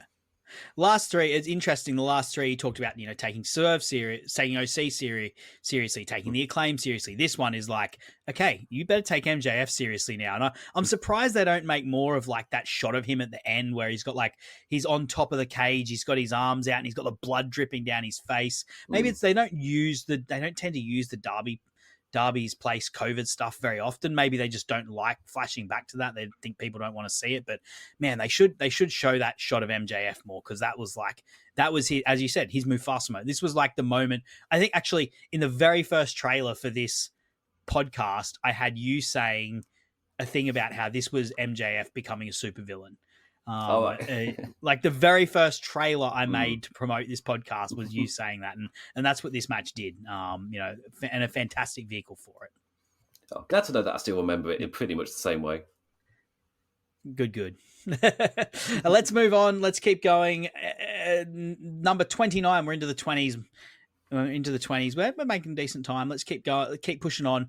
At Ritual, we know what goes into the holiday season. The potluck planning, the gift giving, the spreadsheets. So this new year, take a moment for yourself with science-backed support that puts you first. So whether you're focusing on supporting foundational health with a clean vegan multivitamin or supporting your gut health with Symbiotic Plus, do it with 30% off your first month at ritual.com/podcast. These statements have not been evaluated by the Food and Drug Administration. This product is not intended to diagnose, treat, cure, or prevent any disease.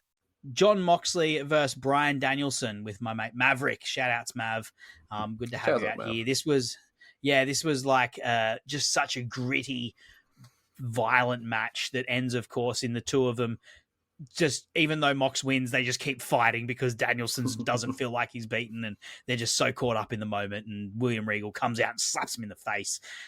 This was a really fun one to go back and rewatch. Just gritty and dirty, and two blokes just getting stuck into each other. Shout out to all the Pond Boys. Do they like being called the Pond Boys? Probably not. They're probably not listening anyway. Call them whatever you want. Yeah, take that, other Sam. Yes, who doesn't watch wrestling anymore? Yep. But anyway, so I feel like pretty much all the notes you said. I've got the exact same notes here as well. There's just because I know obviously how much you love the Mox performer. I was going to say character, but say Mox performer. But for me, obviously everyone, and Danielson as well, just has this amazing ability just to, I think it's kind of the notes that you were making earlier for the Jericho match, where it's just like, but it is Danielson, and he's just got this amazing ability just to elevate anything he's in. Yeah, and as I said with this, like the build to this, the promos and stuff, and this was, of course, Moxley's return from rehab as well, which is, it's easy to forget. Like, and the promo that he cut when he came back, oh my gosh, I still get goosebumps thinking about it when he's like, I'm thirsty, but now all I drink is blood. So good. Anyway, so good. Let's keep going. We've got to keep pushing forward. Number 28. It's another one of yours, Imp. Pac versus Orange Cassidy, when Orange Cassidy decided he would try. I think when you asked what did I want to talk about, this was my immediate first answer. Yes, really want, because it means a lot when it's really difficult to do comedy right in wrestling, and I have so much respect for anybody who is able to do it. But then also to actually get behind them in the wrestling bit, like that's like even like in WWE's biggest, I'll say Santino Marella in the Elimination Chamber, where for that brief moment, that crowd were cheering for Santino Marella to dethrone Bryan Danielson. Like in that split moment.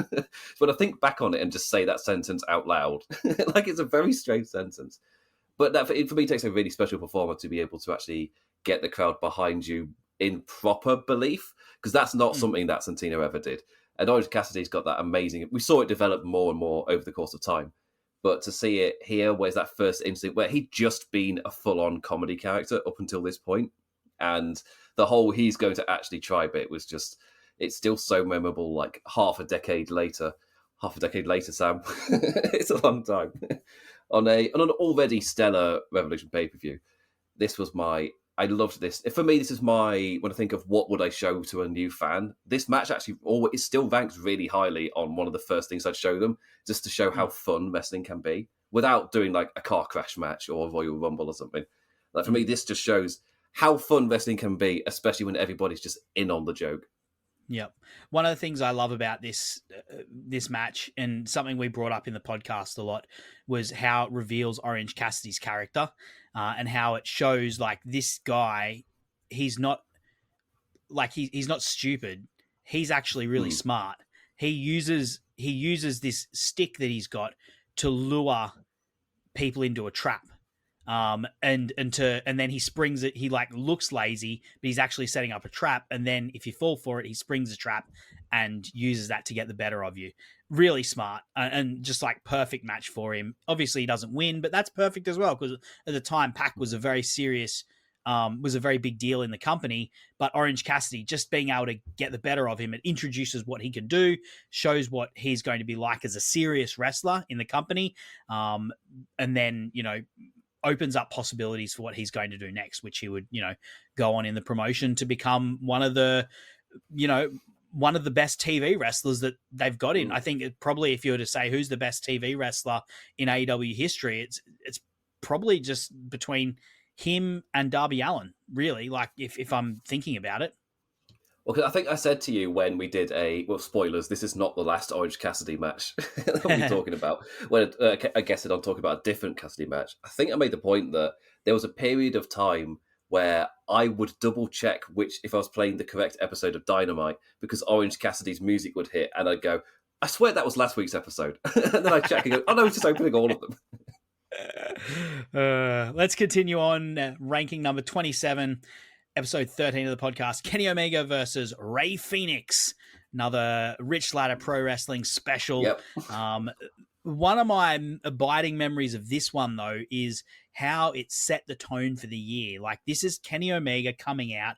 He has this absolute banger of a match with Fenix to start the year. He's the champion. And then at the end of it, this is when the Bullet Club shows up. And this is when this is when Kenta shows up. So this is when the Forbidden Door gets broken down for the first time. The Super Elite show up as well. Like John Moxley comes out to do it, and to foil him is the Good Brothers and Kenta showing up, breaking down the Forbidden Door. It was like, what a way to start the year for 2021 for AEW after this like absolute tear the paint peeling off the wall sort of level of match by Kenny Omega and Rey Fenix.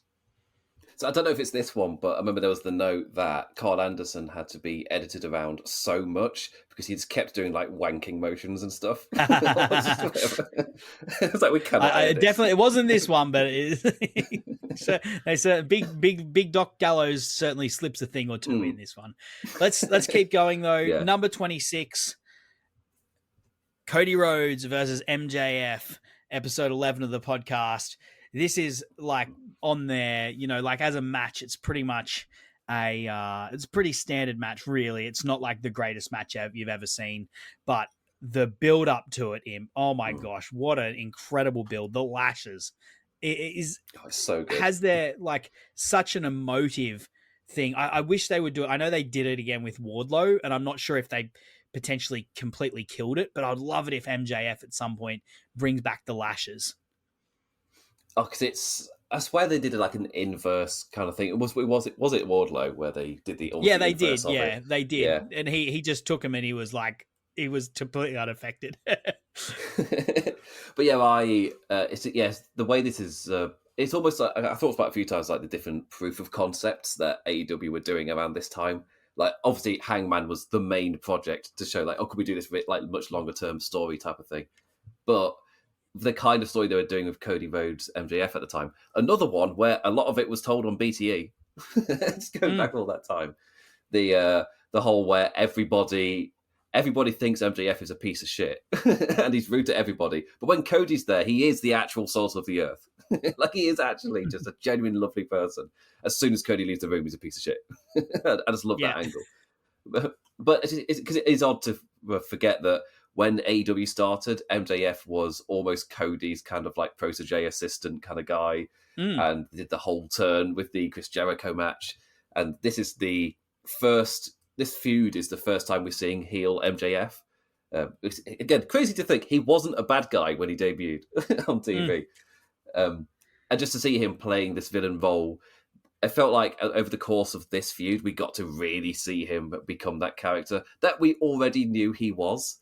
I think that's kind of part of the magic of it. Well, because he did have some, never hidden. He had like some segments with, like in the very first Double or Nothing, he has segments where he like tears into Hangman Page and Bret Hart, like in the very first Double or Nothing. So he sets himself up as a piece of shit, but he's just also Cody's friend.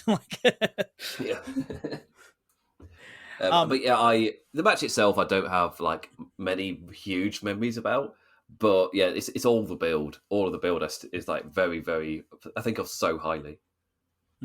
I don't know who they could do as I said, I'd love to see the lashes again. I don't know who they could do the lashes with that would have the same emotional resonance, because Cody is a very special performer in terms of the way that he emotes and like the vulnerability that he has when he emotes. Like, I can't even see this being as effective with, like, even with a Hangman Page potentially, or maybe Darby Allin. Literally because it doesn't have to be Swerve, but the moment where Hangman kind of lets it go could be when he's doing a whipping thing on Swerve, and during the whippings he gets more and more reluctant to do it. Something like that. Like, I've got a feeling like they're not going to whip Swerve. Like, that's what I mean is this is the racially sensitive company. I watch too much WWE. But what I mean is just like somebody he's in that deep feud with, because it's Swerve is just who he's currently in a feud with. But I just mean like he's got that seething hatred, and as Hangman, he feels like the one performer who could be the guy delivering the whips, and over the course of delivering them, just that's when he's like, "What am I doing?" kind of thing. Because he's the one performer who could sell it amazingly. He's the one performer that could probably get a tear from you if he does it correctly. Yeah. Let's continue on. I'd love to talk more about Cody versus MJF, but I did a 1-hour podcast about it. So if you want to listen to more, you can go to episode 11 and listen to me talk about it with Howard Schilling. Shout out to Howard if you're listening. Episode number 25. You didn't make any racially sensitive suggestions? No, we did not. We did not. We're halfway in, and we're on track for 3 hours. We're on track for 3 hours. Halfway. FTR versus the Young Bucks. Episode 3 of the podcast that I did with Floyd. This was, of course, at Full Gear 2020. Very much like a tribute to lots of other tag teams. This was, but also a very well put together match in terms of how it sets up the two to wrestle. They both try wrestling their own way, and then it's FTR that lose the plot. Cash tries to go for a high flying move when, he's potentially got Matt Jackson dead to right. Matt Jackson's boots come off. He's got he's been Pillmanized, and he can't hit his super kicks the way he has been, but Cash goes for a 450 splash or springboard splash and eats the mat and loses because of that. But, this was the match that was, that they talked about would potentially happen, and that AEW's tag team division was almost set up to facilitate. And I felt like it did live up to it. I don't think it's as well remembered as it should be. I think if people go back and actually remember it, watch it, they would be pleasantly surprised. But it made number 25 on this list. Well, at the time, it was a dream match, just because the revival, the revivals of recording WWE, I think they must have just come from shaving the Usos' backs and stuff like that. Just a tag team with no momentum. I'm pretty certain they were two who got squashed by Legends returning, which was, to be fair, I could say that about almost everybody in WWE at the time. Like, made to look like schmucks on a constant was that basis. Raw 25 where they got beaten up by like the NWO and DX combined? Was that 2020? That's what I'm thinking. I think that's it. Yeah. because they had they had so many years of what the fans actually want to see is the legends and doing all their stuff, and it'd been going on for about a decade where they just wouldn't put any of their current crop over. A legend would come, get all the buzz, disappear, and then you're left with all these schmucks.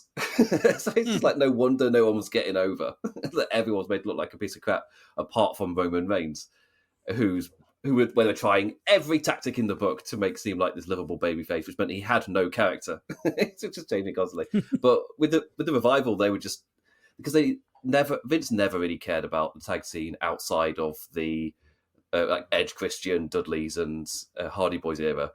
Like there was just never really any momentum behind it. And whenever they got a storyline, it was crap, like we saw with the Usos and the Revival, just comedy nonsense that makes them just not serious competitors in the slightest. Then AEW came about, and one of their promises was to make tag team wrestling cool again and for make you to actually care about it. And in NXT, that was also happening. So to see these two teams get built up in just completely separate worlds, and suddenly they are finally able to have this dream match that got built up for all this time. And it was one of the things that got built up by the Young Bucks in Ring of Honor as well. And to just see it finally come to fruition, even though it's like not the best match they've had, even like I still remember it really fondly just because it is that momentous moment in tag team wrestling for the American television scene. 100%. And there's lots of nice little touches in this match as well, like them coming out in Lakers versus Celtics colors, which Floyd pointed out on that episode. And yeah, there's just a lot going on that I love about this match still. And I think it's something that is not as well remembered as it should be, for various reasons. Anyway, let's continue on. We've got to keep going. We're only halfway. Let's push forward.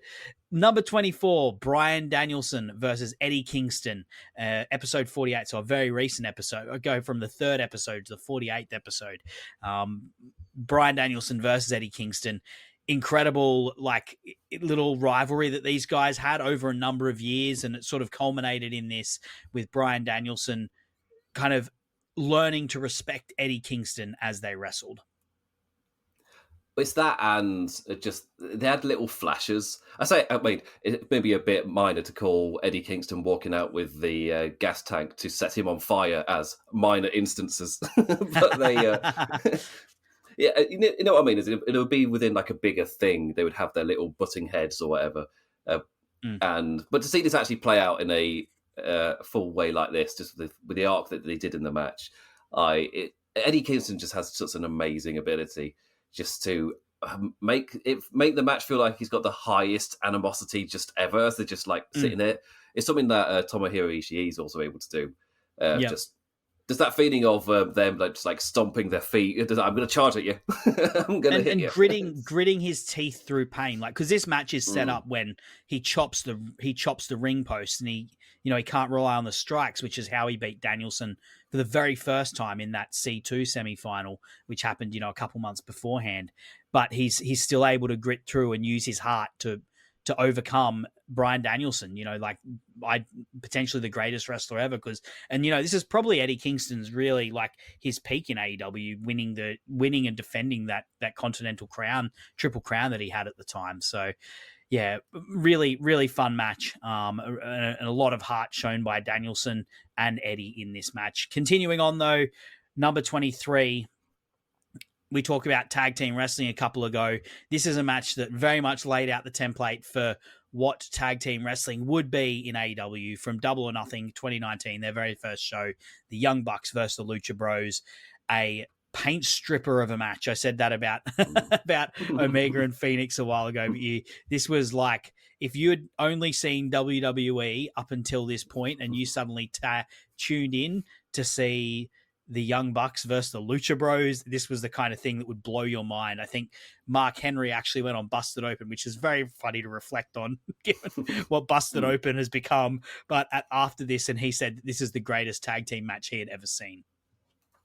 It's just such a showcase for both teams. And I don't know if I'd have the same reaction now, because I'm pretty certain one of the biggest reactions I had was the Penta does a Canadian Destroyer on the apron.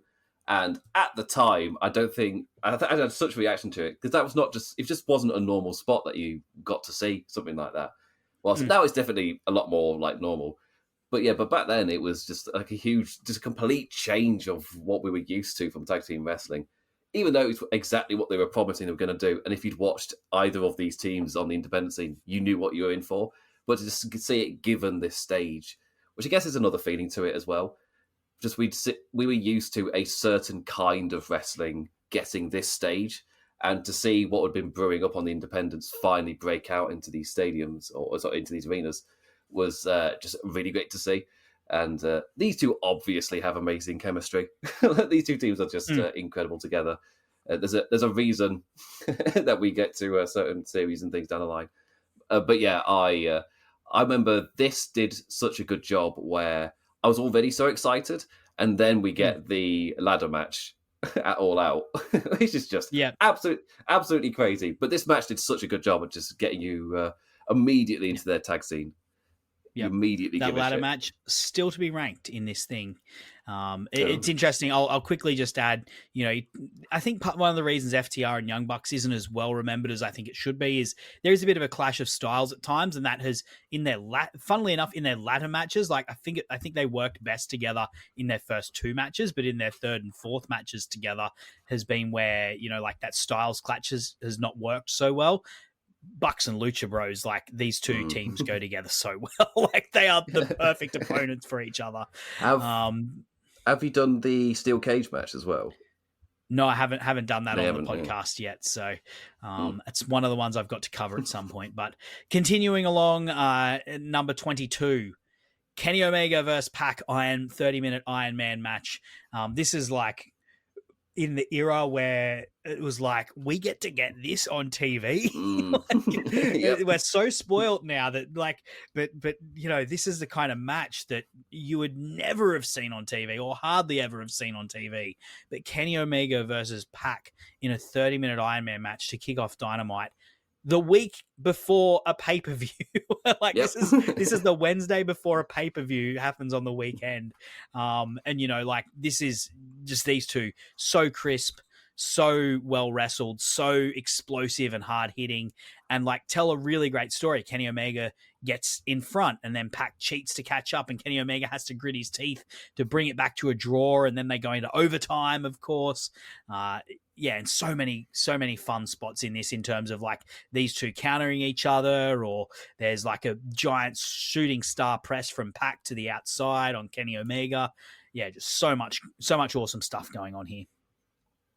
It's weird to think back again that this is an early on proof of concept, telling the audience what kind of thing to expect on a weekly basis. And now we just get this stuff on a weekly basis. We don't bat an eye out. It's just it's kind of crazy to look back at it actually forming with stuff like this, where you'd look at what's Dynamite was coming up on the next episode of Dynamite, which again was another thing WWE weren't doing at the time because they had a guy at the top who was writing the shows as they aired. but to actually get next week you're going to get this Iron Man match, oh shit, all right, okay. And you were just in for such quality wrestling. And I can't remember, does this one go, I don't know if I get this confused because Pac had a match with John Moxley around this time as well. So I can't quite remember how it finished. But I know one of them goes to a draw, and it's just like a blinder of a run.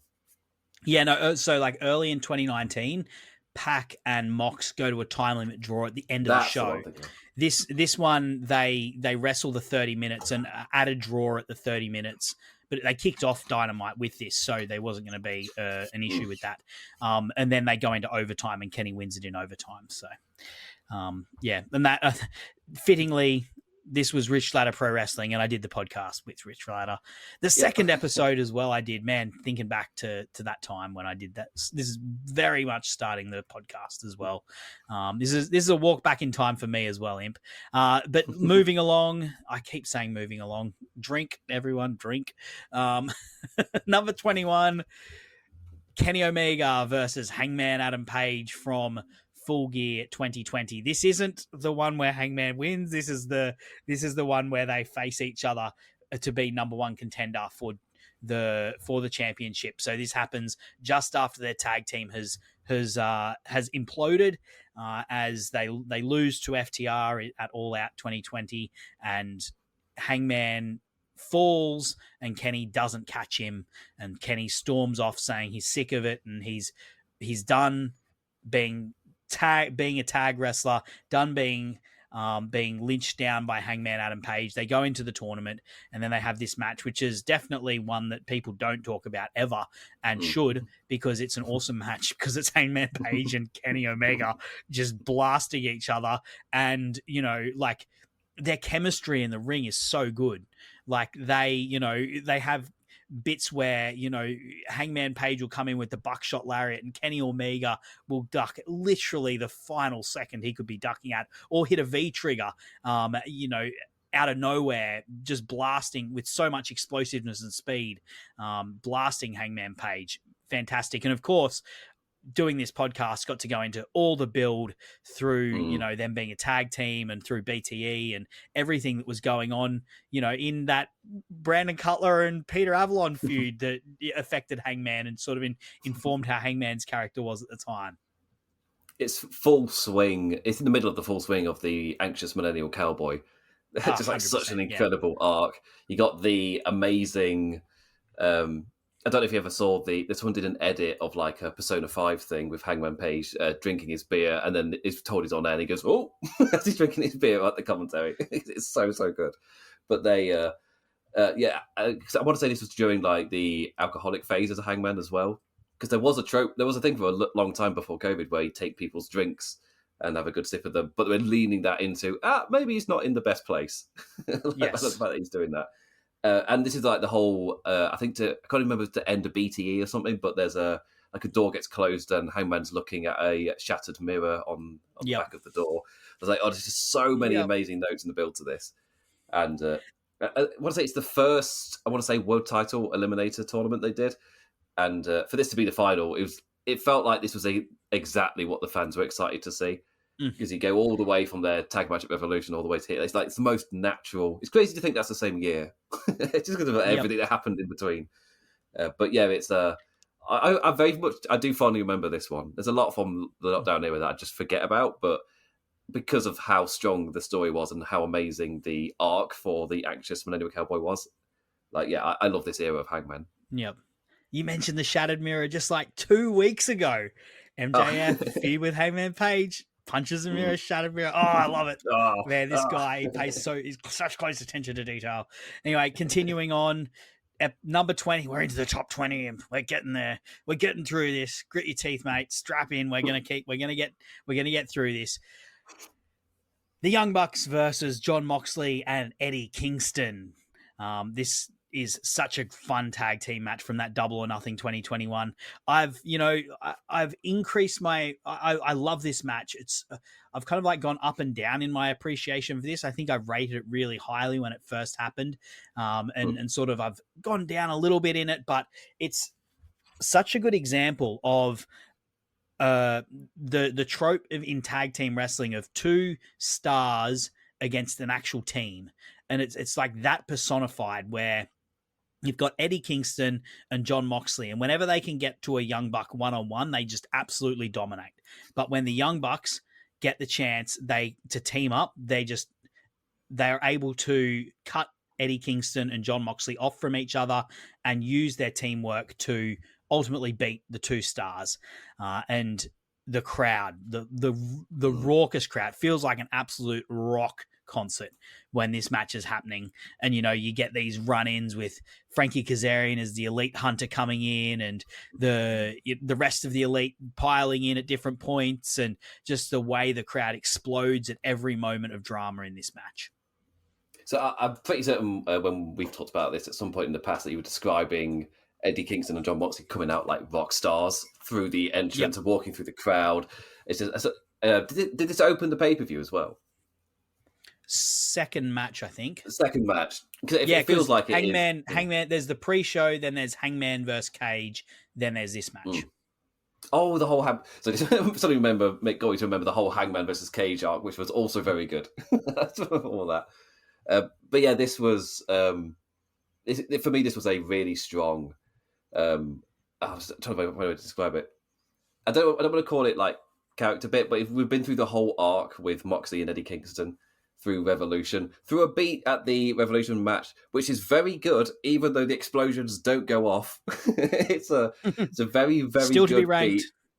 Because it's that thing of having a really good match and then just disappointment at the end. I don't know who wants to relive it.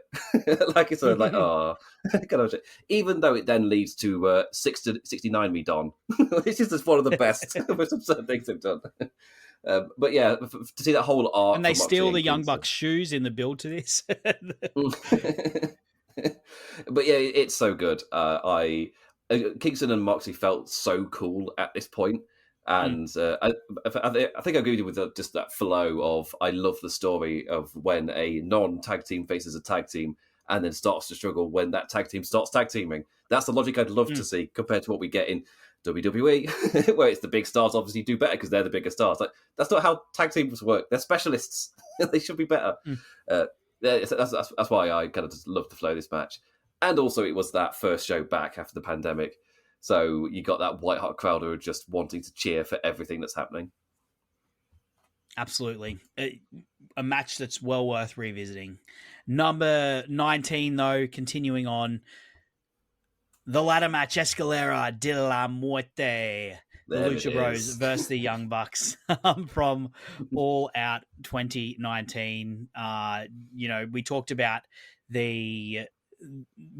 them setting the scene for what tag team wrestling would be at Double or Nothing 2019. They then run the match back as a ladder match to set the scene for, like, this is what the level of violence is going to be, and the level of stunts to clear in this promotion is going to be exceptionally high.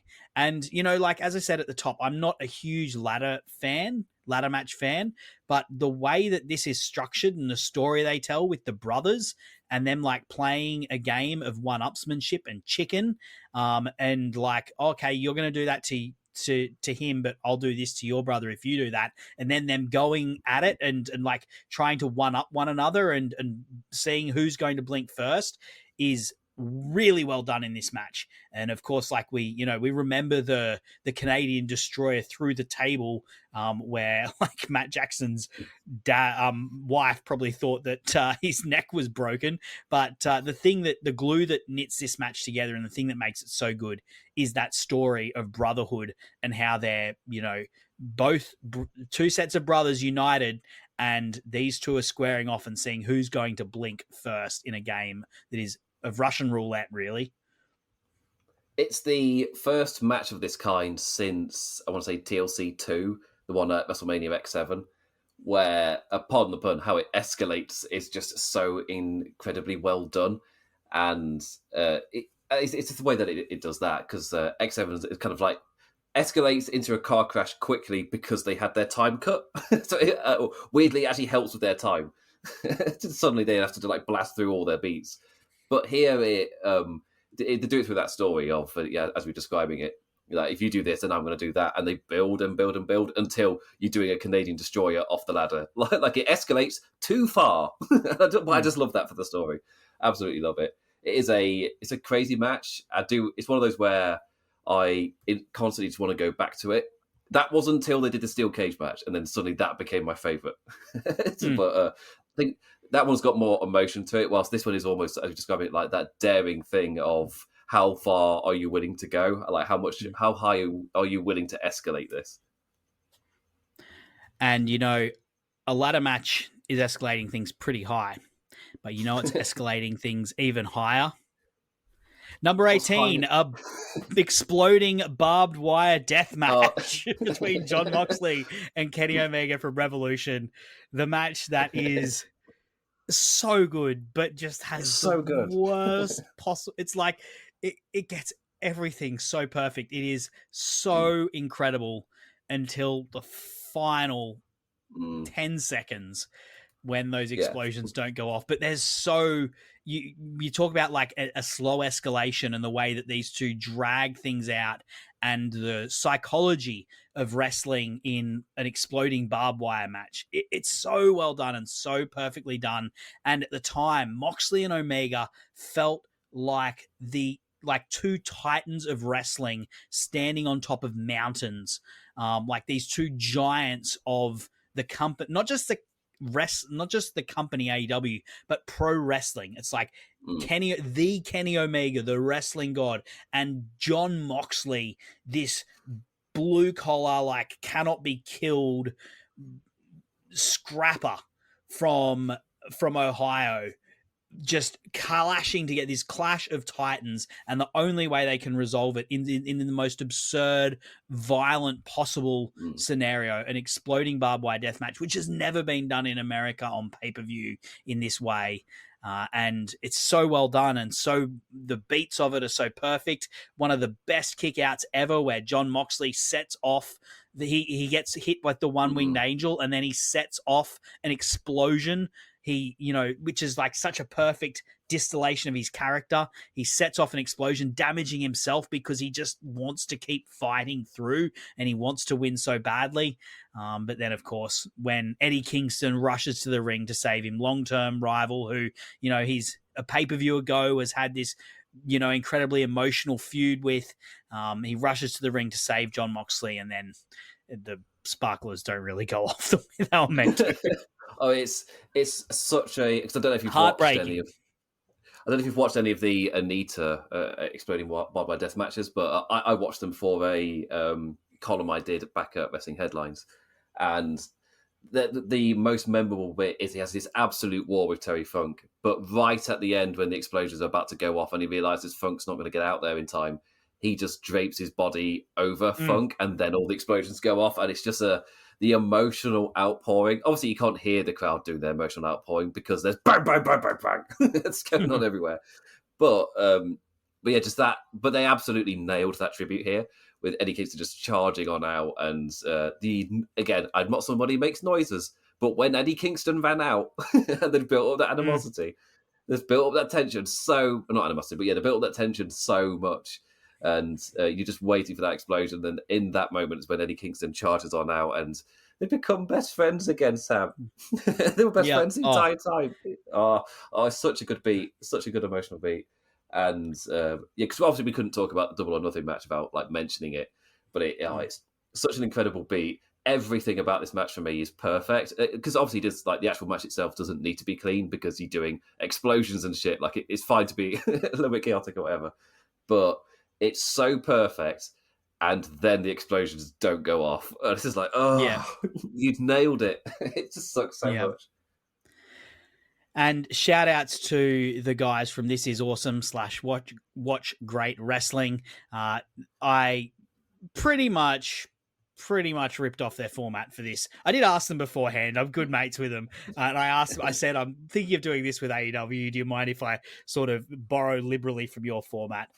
Shout out to those guys. They haven't made podcasts in quite a while, but shout outs to them. They've got a great, if you like this podcast, you will really enjoy going back and listening to that. They, do very, very similar to what we do here. But they do it with all sorts of different wrestling or covering all sorts of genres. So, shout outs to those guys if they're listening. But also if you like this podcast and you want to hear more podcasts like it, I cannot recommend This Is Awesome. I think it's now under Watch Great Wrestling, because WWE launched a show called This Is Awesome, so they had to rebrand. Yeah, but these guys did it beforehand. Anyway, let's move along. Number 17, we're up to number 17. It's my very first ever episode, Chris Jericho versus Cody Rhodes. This is a match that I loved so much more when I came back to it the second time. I enjoyed it a lot the first time, don't get me wrong, but watching it the second time and doing it for this podcast was revelatory for me in how good this match is, with the way that Cody Rhodes just plays the most pure face. This Cody Rhodes here in this match is pretty much who he's been in WWE since he came. Like, this is the character that he would go on to play in the WWE to such high acclaim. And yeah, it's done so well here, and Chris Jericho as well. He sees that blood when Cody Rhodes jumps over the ramp and just brains himself unintentionally, but brains himself and starts just bleeding profusely with there's still a scar on his face you can see to this day. But Jericho just jumps on it immediately. He's at the peak of his powers. Cody Rhodes at the peak of his powers as a face in the company, and they create magic in this match. it's that kind of wrestler mentality of like when you get a scar or something, it's like, well, might as well get some money from it, get those money Yep. shots. Like when Claudio lost his two front teeth in that match, Yep. it's like, well, get the money shot. They Yep. might as well make the best out of this. Yep. Um, Very yeah, emotive performance from Cody, though. oh yeah, and in this period as well, Cody. I won't call him the "It's Wednesday, so John Moxley is bleeding." Like it's not that regular, but he was somebody who's kind of prone to making that blonde hair red in a lot of his matches. To a point where when he was in WWE, when he first got there that first year, they'd try some sort of thing, and it's just kind of like, you don't need to do that. That's a thing for his AEW version. It's fine. But yeah, this match is. And yeah, at the time, Cody Rhodes was like the most over babyface in the promotion. He was the beating heart of the entire thing when you watched it. There is no Cody Island at this point. He is like integral. He is the beating heart of the show. And he's the most over guy. His promos are getting incredible reactions. And it's kind of, to see what happened in AEW is a bit of disappointment, but to see that this version of the character, it does exist now. It's just in the WWE style of production. And to see the level of success that you could feel it in AEW. If this version of the character, certain things don't happen, if certain decisions aren't made, he probably does become an ace or something equivalent in AEW. Not that they really have aces, but you know what I mean, like one of their top guys. He probably is a world title contender if they don't go down certain routes. But if he doesn't say he's never going to, if he doesn't say he's never going to choose for it, that slight decision. Cody is, you know what? Cody is. He's the perfect example of someone who does need an editor. Like he has, typically, he's got great instincts, incredible performer, but he just needs someone to edit him a little bit. Just to trim off, like, no, don't completely disqualify yourself from ever wrestling for the AEW Championship again, Cody. Don't do that. Like, go do a little bit, but don't do that. or maybe don't like proclaim racial, like that racism is over. When we're living through George Floyd and Black Lives Matter protests and stuff. Definitely. He's one of those where if you've ever read a book, like a series by an author, and then the author finds success and they don't really use their editor as much, and you can kind of tell because the books just start to balloon kind of in size. Like, maybe you do actually. Like, maybe it's fine if this story was only 200 pages. Maybe that's absolutely all right. Cody's one of those guys. And to see it in WWE, where they've got such a strong grip on what happens and all the parts and things, he's absolutely flying in that promotion. Like he's the ace, he's the top guy. He's the one like main eventing the WrestleManias and whatnot. He's there. They're now referring to him on TV as the current leader. So that is just like how huge he's become. And to be fair, he was that in AEW when it started. Just things went a little adrift. Yeah, and look, his AEW run looks like completely self-controlled compared to The Rock. So we've got... Oh, yeah. But number 16, best. That was number 17, Cody Rhodes versus Chris Jericho. Number 16, Best Friends versus Proud and Powerful, parking lot brawl. Yes.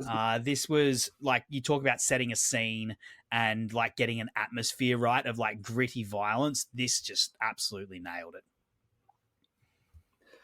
Because I remember when this was set to main event, and I think my reaction was just like, but I'm not like that into the feud. I mean, sure, I'll check it out.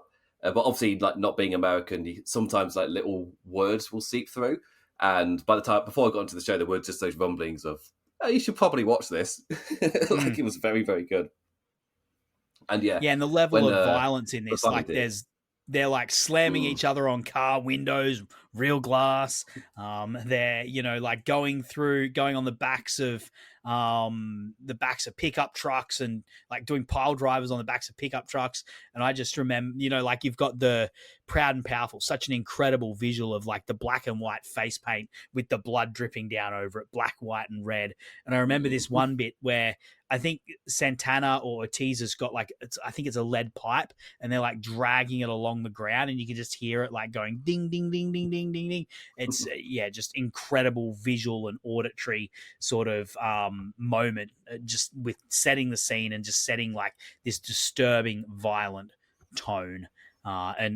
It's a match type they've gone back to even because it was so successful, and a testament to how well they were able to adapt in the pandemic once again. Like and if we can, scoot along, the next two are another example of that. So I'm going to bundle the next two together because we've got the saga of Brody Lee versus Mr. Brody Lee, I should say, versus Cody Rhodes. First at number 15, their first match, the squash match that happened on Saturday Dynamite, where Brody Lee just destroyed Cody and the entire Nightmare family, stacked them high, and won and roared with the TNT Championship raised above his head. And then, of course, a few weeks later, or I think it's about a month and a half later, maybe 6 weeks later or so, Cody returns and they have a dog collar match for the title. Incredible little program here. Just absolutely caught Cody after incredible TNT run, caught Cody off guard, unprepared, and destroyed him before Cody comes back and gets his vengeance in a dog collar match. Because that was Cody's special guest star TNT title run. And there was a lot of feel good with it as well, where you got that brought in. It gave opportunities to so many people, and Eddie Kingston, not everybody Ricky flew. Starks, Eddie Kingston. Yeah, to say they were the two huge successes from it. Warhorse, whatever happened to that guy? But yeah, it was incredible. There must have obviously was more, but for some reason they were the same three I thought of. I was like, there was surely more. He did it for months. I cannot remember. But yeah, it's just like this. There's Jungle Boy, Scorpio Sky, Sonny Kiss. He has a lot of matches.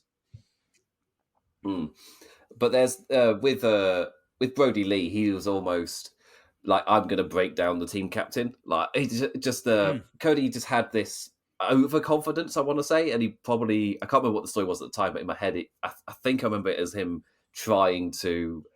It's like, I'm the team captain. Like, yes, I've come across difficult guys, but I've beaten all of them so far. And he maybe doesn't take Brody Lee seriously enough and gets absolutely destroyed. Like, not even a chance. It's a full-on squash.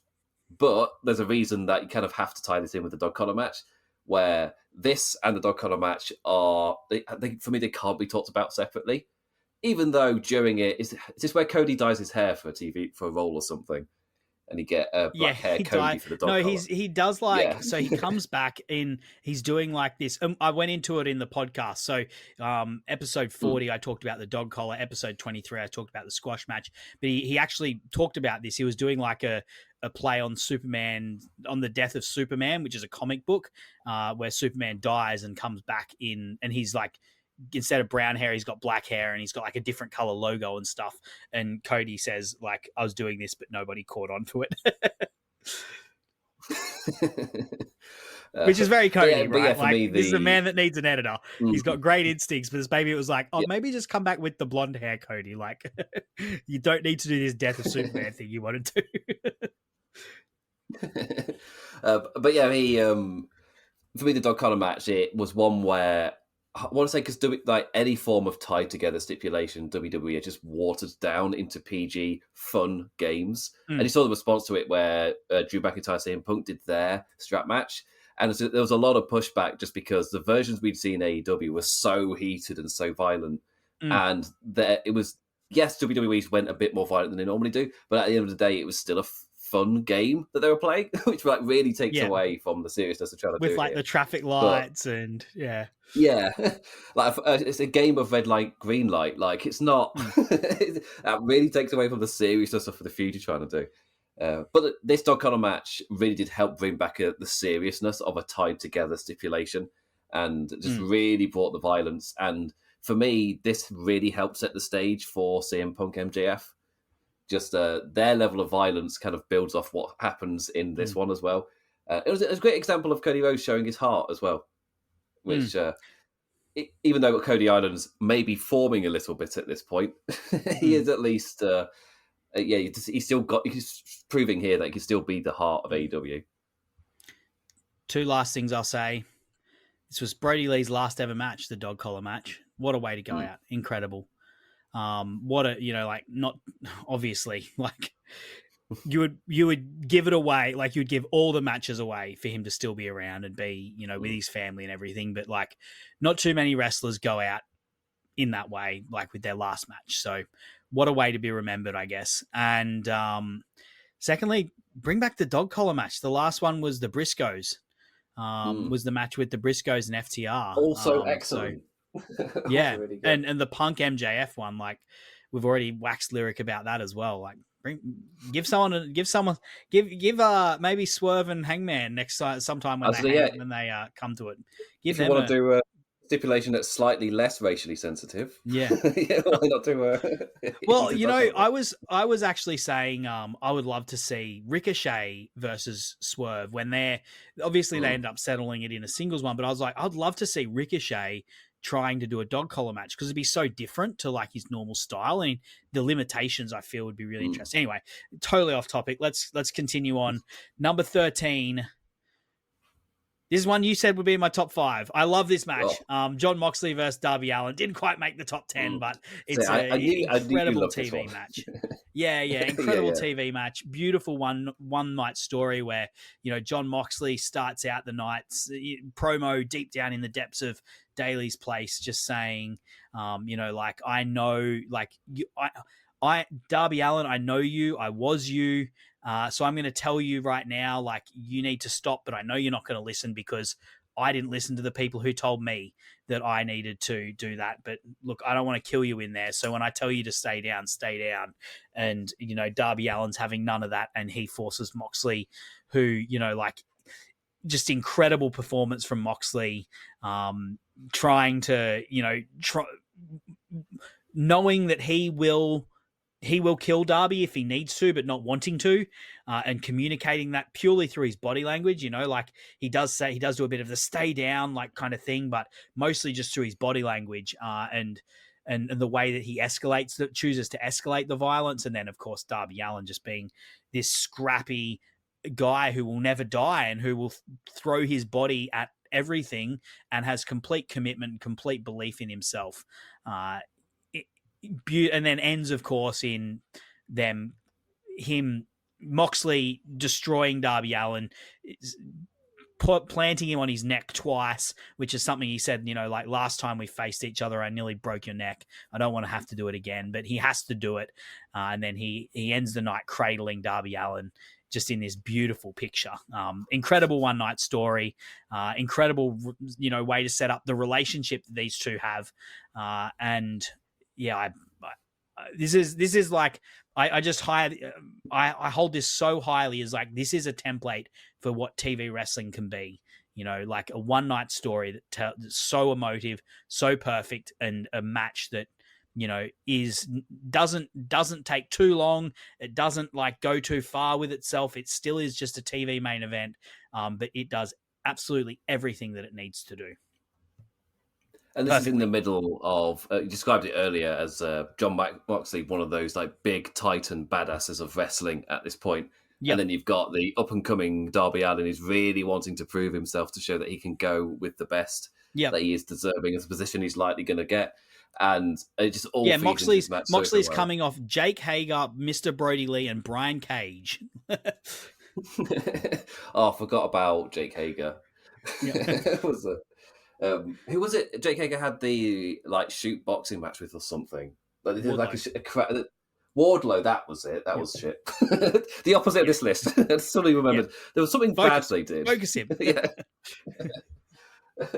But yeah, as soon as I saw it on the list, I was like, yeah, I know that Sam absolutely loved this match. So it's definitely going to be high up. Next up, a very similar match. But can you guess what it is, Imp? If I say that, by saying a very similar match. Punk versus Kingston? No, Orange Cassidy versus John Moxley. Yes, it's my one. Damn it. Yep. This is your one. So this is number 12. Orange Cassidy, this incredible international title reign, and comes up, slowly gets broken down, but is building in his belief. And him and Moxley have this brilliant back and forth in the promos before this, with Orange Cassidy going, I'm going to win. I know I'm going to win this. And John Moxley sort of setting the scene, being like, look, I've seen you. I like hunting big game, and I've seen you in your big game. I pull people out into deep waters, and most people quit when they get there with me. I don't want you to quit. Show me that you won't quit. Don't let he says, this is the line that I love him. Don't let us down. A lot of people believe in you. Don't let us down. He includes himself in that. And then, of course, the match happens. I'll let you talk about that. Also, I just remember when we covered it, like we were just saying lines from the promos, and almost after each time we were just going, "Oh, yeah, it's so good, so good." I'm Orange Cassidy, and I don't have a catchphrase. It was just like an incredible way. Ah, to yes, end the show. yes. It's so good. The match itself as well, it nails the, I don't know, do I call it prove yourself kind of mentality? Yep. Where, just that way, just that line that Mox said in that promo, and that kind of becomes the drive for this match. And as Mox takes the level of violence higher and higher, you see Orange Cassidy step up and really get to him like that. And this was where you can truly believe Orange Cassidy as a main character. And I think it felt like at the time that they'd absolutely successfully elevated one of their own original guys into a main event talent. I'm not quite sure they've continued that. AEW has a knack of really elevating somebody, and then they kind of just letting them cool for a bit before then putting them into another big feud. And sometimes that momentum's died when they do that. But for this one here, it was absolutely. It didn't make Orange Cassidy because I felt like he was already kind of made by that point. But you know what I mean, where it truly elevated him as a serious competitor. And you tie that as well with the all-in Stampede match as well, where Orange Cassidy was the one who really dug into the violence in that match to prove to Mox that he could step up. Then here he does it. It's so good. Let's continue on. Number 11, my second highest tag team match. Proper tag team match, I guess. There's two more team matches, I guess, coming up, but this is after this one. This is my second highest tag team match. FTR versus the Briscoes from Ring of Honor. This is, of course, I have started including Tony Khan's Ring of Honor as something that we can discuss on this because I feel like it sort of covers a lot of the ground of AEW. But this was the first meeting of FTR and the Briscoes, and just an incredible fight. The way that these two just laid into each other, and the violence escalated, and the energy in the room, the wild energy in the room in this match it's sort of intangible. It's hard for me to describe and put words to it because I don't remember specific moves and things from this match, but I just remember this frantic intensity and violent energy that just was in this match. Oh yeah, 100%. These two, as we brought up the dog collar as well, just the matches that these guys had, they were all amazing. And we talked about the clash of styles as well with FTR and Young Bucks. That really wasn't a problem here.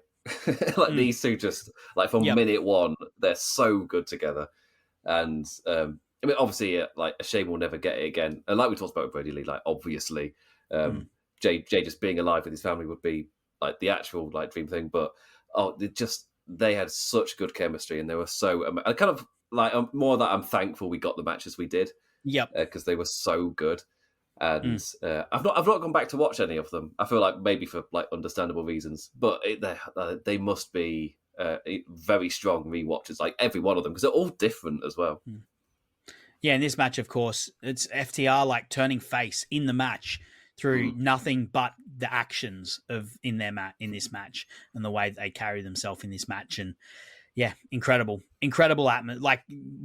As I said, I struggle to think of spots in this match at all beyond just the frantic brawl that this was with these two teams just laying into each other. But we're up to the top 10 now, Imp. We're up to the top 10. So let's start with number 10. Jon Moxley versus Mr. Brody Lee from Double or Nothing 2020. This was just I call this a match that is the first Terminator, where you've got Jon Moxley as this scrappy underdog, who's got a bit of fight in him, trying to destroy this completely indestructible Terminator that just keeps on coming. And you've got this incredible shot that I will never forget, where they've gone through the ramp. Jon Moxley's put Brody Lee through the ramp, and he's in the ring on his knees, have I finally got rid of this thing?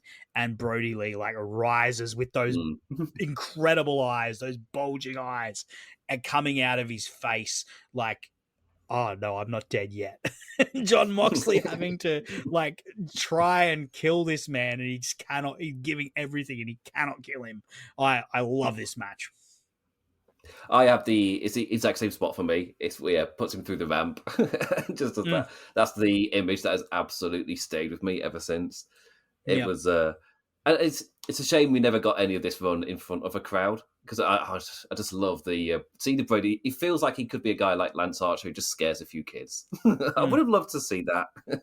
But yeah, I absolutely I love how they booked Brody Lee in his short time that he actually had. I feel like they did an absolutely amazing job of just the way they made him feel like this Terminator. Obviously, he can be beaten, but it takes a lot. It takes a lot to bring him down. And they nailed that feeling with Cody as well. Just it's the way they turned him into this monster in a way. And just the eyes, man. Oh, so good. Talking Double or Nothing 2020 though. What a pay-per-view, man. You know, we talked about Nyla Rose and Sheeta earlier, just talked Moxley, Brody Lee. I haven't covered it, but, you know, at some point, maybe MJF and Jungle Boy. You know, I'm sure there's other stuff going on. I think there's Jurassic Express versus the Young Bucks, maybe. But number 9, the main event, Stadium Stampede. This is one of the favorite podcasts I've ever recorded when I talked about Stadium Stampede. It's such a fun match to go back to, and has like such a great blend of comedy and like levity, and also like this really emotive story of the Elite and how they have to get on the same page and how they're struggling to do that, and how like slowly they do work together to take out the Inner Circle one at a time. But amongst that, there's like so many hilarious bits that I just will never forget. And in a time when the world and I needed like something to just like laugh at and feel and cry with and be euphoric with, this match provided it all. And I can't give it higher praise than that. Just, it was an amazing match to watch in its moment. It was an amazing match to go back to and record in the podcast. And shout out to Libby Cadman who brought it as a guest as well on that episode. It's such a perfect time capsule of kind of what we needed at the time. Like there's yes, it didn't work in a like full arena, but there's a reason why Anarchy in the Arenas is kind of translated way better than this version. But it was the right kind of thing at the right time, to a point where I want to say that this was the thing that tried to generate all the mimics all over the place in wrestling in terms of trying to do matches this way. Because this one was even Stadium Stampede 2 is almost just a mimic of this one. It's just it's nowhere near as good.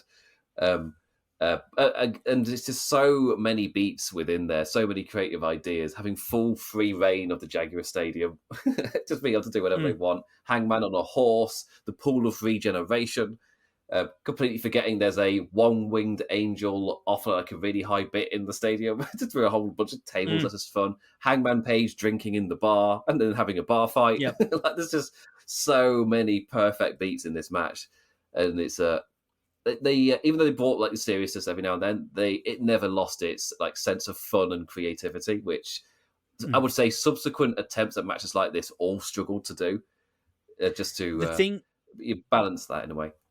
Yeah, the thing that none of the other matches did was none of them had the heart that this match has got. Because this match is centered around the Elite and the Elite coming together when previously they've been disparate and they've been divided, and them managing to come together to beat the Inner Circle, who have been, you know, troubling them since Dynamite started, since Dynamite was launched, and the Inner Circle first formed. It's such a good match. The only thing I'll say, if you ever want to rewatch it or something, Sammy Guevara's worst day ever is like another through line for this. There's the heart of the elite, and then there's the through line of Sammy Guevara's worst day ever. So we'll continue on after that. Number 8 we're up to, and this one's talking emotive. And man, I people say that pandemic wrestling, you can't go back to it. I completely disagree. Some of these matches are timeless, and it doesn't matter that there's only a few people, mostly performers, around the ring, because number 8 is Eddie Kingston versus John Moxley in an I Quit match. This match, I gave it raps actually on the Peter Avalon versus Brandon Cutler match, which is a weird one to compare it to.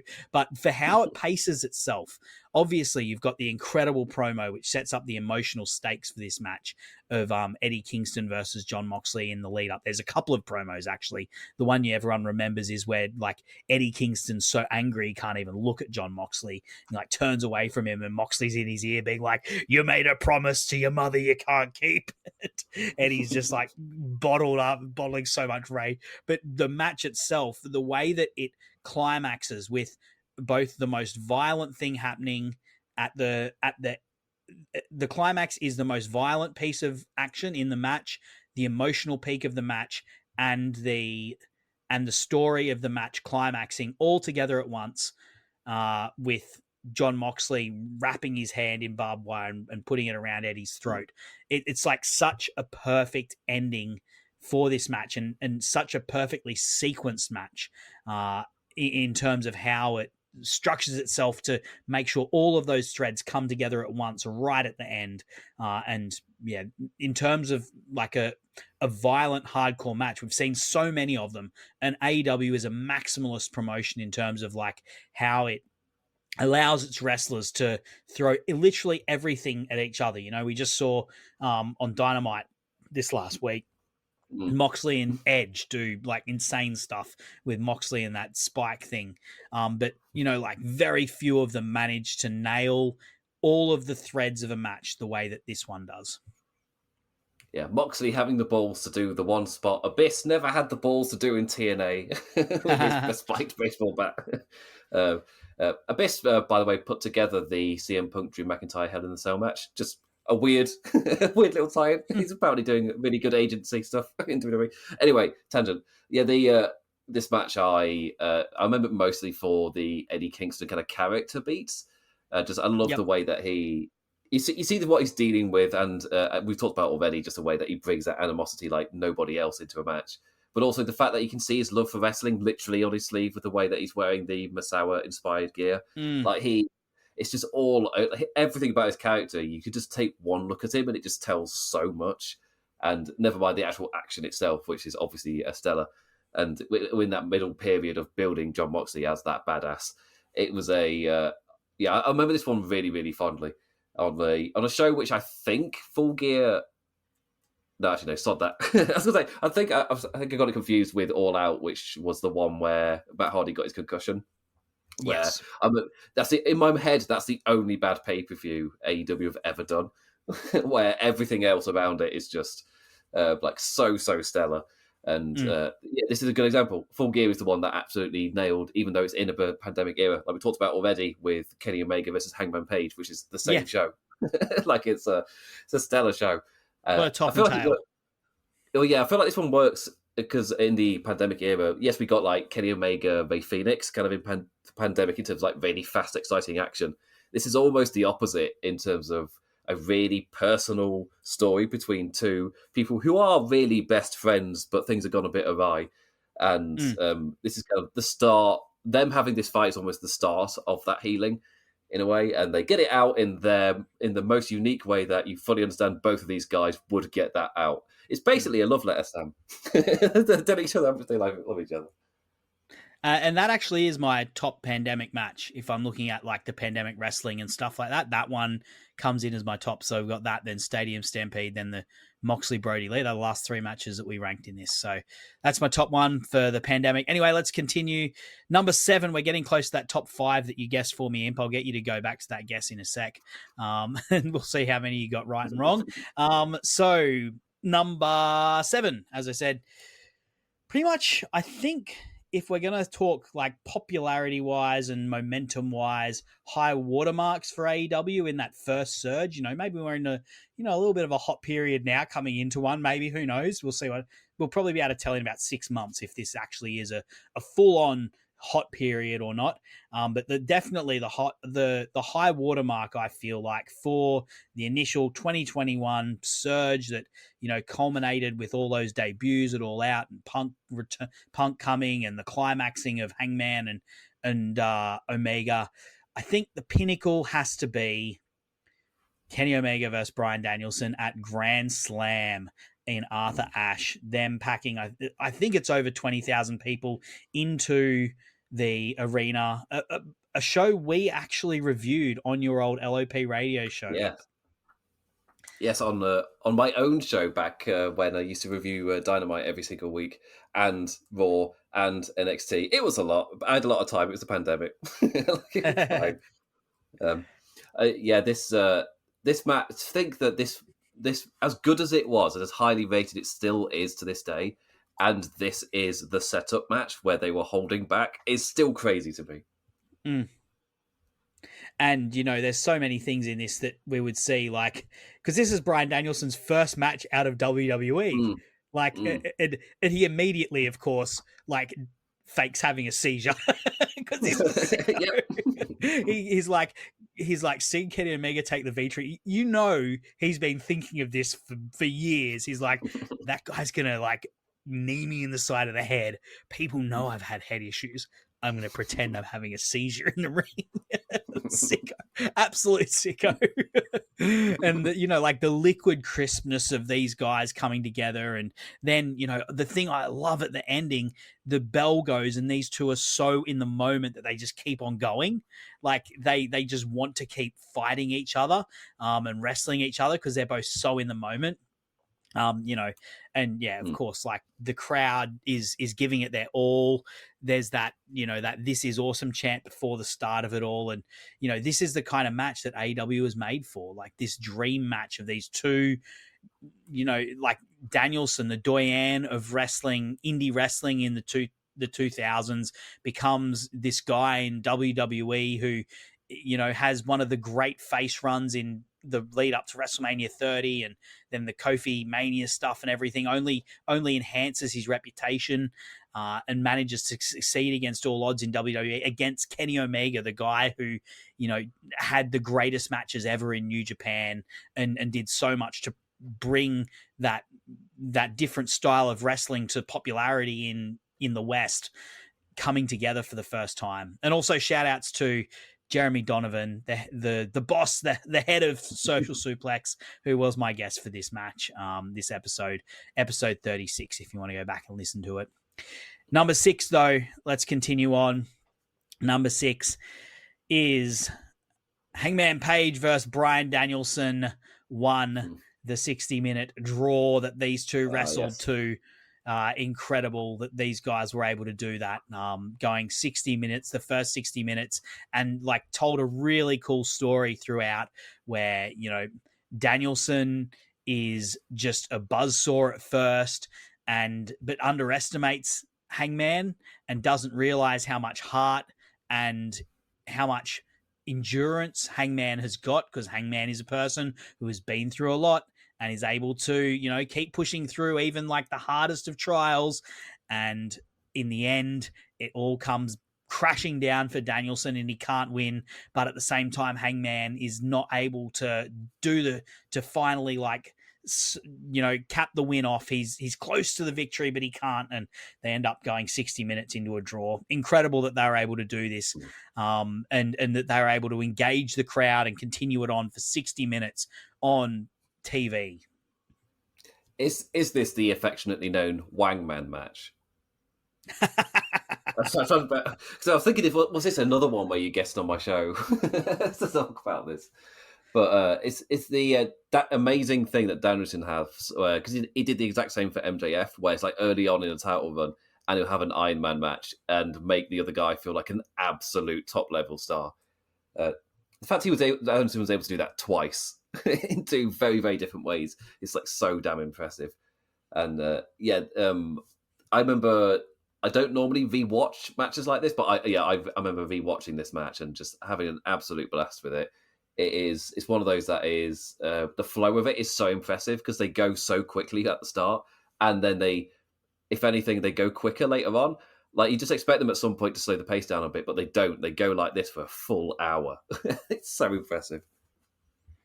Yeah, and they do have like a little bit where you're like worried, has Hangman had a concussion or something at one point? And yeah, there's a lot that goes on in this match. But yeah, like this once again, like this is the kind of thing that AEW was made for like sickos who want to watch 60 minutes of the two of the best wrestlers in the world go back and forth, and they want to stay engaged in the match and everything that's going on. It's like this one-on-one match. There's no interferences. There's there's no weapons or anything. It's just these two wrestling each other. But it's only number 6. There's 5 pretty good matches. Okay, Imp, can you go back to that top 5 list and just quickly go through what you thought would be my top 5 before we get into it? And we'll know some of them that you were right about and some you might not have been so right about. So Cody versus Dustin, correct. Eddie versus Punk. Correct. Eddie versus Punk, correct. Mox versus Darby. I was wrong, but like, you still ranked it highly. Number 13, yep. Lucha Bros, Young Bucks, they both came still top 25. Came earlier. And then FTR Young Bucks is my only misfire out of them, really. Yeah, that's number 25. There's one that I'm very surprised you didn't put in there. Is a Young Bucks match. If you're picking Young Bucks matches, I'm very surprised. Oh yeah, I mean, yeah, obviously. Actually, let's not say it because it's going to turn up in the top 5. Yeah, okay. I mean, these people can scroll through the list of episodes we've had, so they can find it.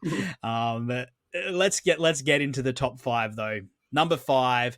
It was my return podcast, actually, when I relaunched this podcast not late last year, it was sort of towards the end of last year. But anyway, Jon Moxley versus Hangman Page, the splitting of my fandom, the tearing in two of my heart, my two bestest boys fighting each other and getting very angry, but also very happy with each other, like very angry, but also very intimate with each other in terms of the way their relationship and everything.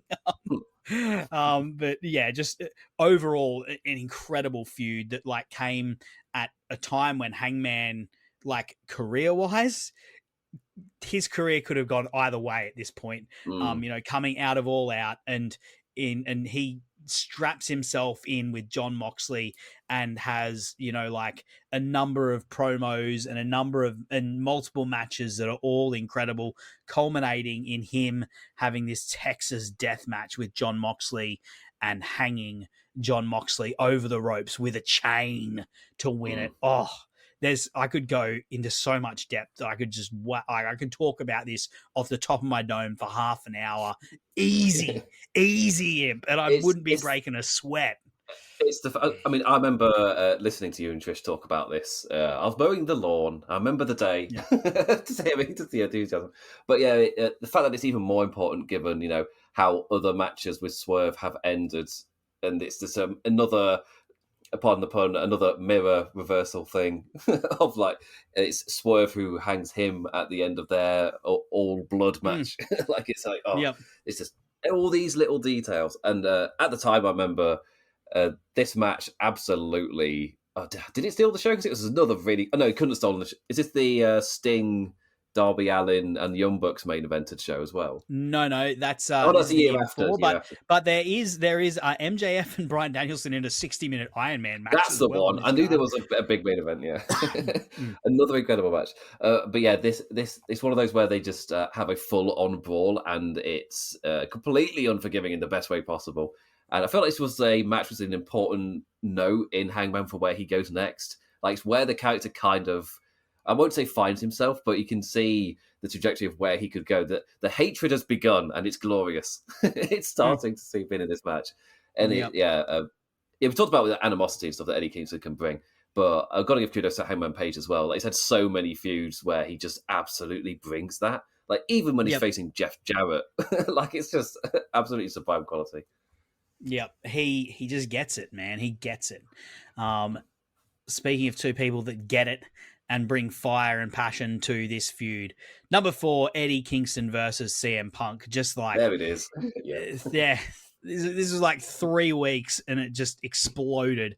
And you know, the way these two tear into each other in that promo segment, and then they come out and they have this match that's like 12 minutes long and not a wasted second in it. It just absolute incredible achievement between these two people. It's rare that you see like an explosion of a feud in terms of like it begins, it begins and then it kind of just explodes within their own promos, and then the match mirrors that so perfectly, and then it's done. Like there's no ripples. You saw this huge explosion, this huge blow up, then everybody moves on, and it's just arguably the most perfect quickfire feud that AEW have ever done. It's obviously the bar was set so incredibly high by this. But you can just see the hatred seething from them. There's no need to stretch this out over multiple months, because you just have this heated period and have them just blow it off in a quick fire match. And it's obviously a really easy rewatch. But this is an era where Eddie Kingston was having like banger after banger on pay-per-view. And this is I want to say this is easily my favorite Eddie Kingston match in AEW. Yeah, I think that's a fair assessment as well for me. Yeah, like I think that it's interesting. There's like 2 different philosophies on this show, because there's at Full Gear 2021, which is a culmination of like the longest of long-term stories, Hangman Page and Kenny Omega, and it's like obviously that is a super special thing that culminates at that match. I haven't actually done a podcast on that, which is why it's not in this list. It'd be very high if it was, but you've got that, and then you've got this 3-week thing, and they're both incredible. Like there's no right or wrong. It's like you can do both incredibly well, and I think AEW's done the long term really, really well over time, but I don't know if they've always mastered that like 3-week build like these guys just absolutely nail here. And like the match suits the build, and I think part of it is though they've got like such fleshed out characters. These two always hate each other. You said like they move on, and it's not that they don't hate each other anymore. It's just they're not in contact with each other anymore. But like if they came back into contact, it would immediately be fireworks again. And like if they'd come into contact 4 weeks earlier, it would have been fireworks immediately then as well. It's like it's just these two fleshed out characters do not get along and never will. And let's move on to number 3. Good choice, Imp. This one was in your guesses. It is Dustin versus Cody Rhodes. Dustin Rhodes versus Cody Rhodes from the very first Double or Nothing. You talk about we talked about how like the tag teams put in with the Bucks and Lucha Bros kind of planted a flag for themselves and like set up expectations. This is the match that set the flag for AEW, that planted the flag going, no, we're going to do something different. And also wrestling is about more than the WWE. Like I always find it really funny that Cody Rhodes comes out to Kingdom, because it's like it's not even like, it's so obvious who this is about. It's like wrestling has more than one royal family is literally a shot straight at WWE, being like, no, wrestling is about more than the McMahons and what the McMahons have produced. And there's so many lines in that song. and when, Cody Rhodes is coming out to this and having this match, that song is like the perfect backdrop to it. It's like, this is what we're going to be. We're going to be something different. We're going to tell these incredibly emotive stories. We're going to bleed everywhere. And we're going to be like this different style that you haven't necessarily seen for a long, long time in wrestling. And we are going to present it because people want it and people love it. And it is beautiful. And your vision for wrestling is not everything that wrestling is. It's what you have told us is a lie. And this match just planted the flag for AEW in every way and just told an incredible story between these two brothers at the same time. It was the shining example where, because they've been talking about, we're going to be more sports-based, we're going to be a lot more of an adult promotion.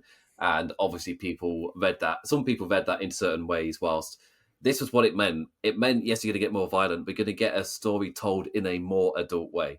You're going to get these more complex emotions and things, and we're going to hit you emotionally in different ways. And it's just, whenever we've talked about this in our like top 10 rankings and whatever, every time I load it up, I go, I can't use the sound clip of Cody going, I need a brother. I can't use that again because I used that last time, but it's the best one. It's the best note from it.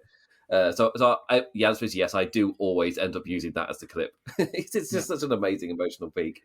Rarely has wrestling hit me like that. Yeah, and it's not that WWE hadn't told good stories or anything like that.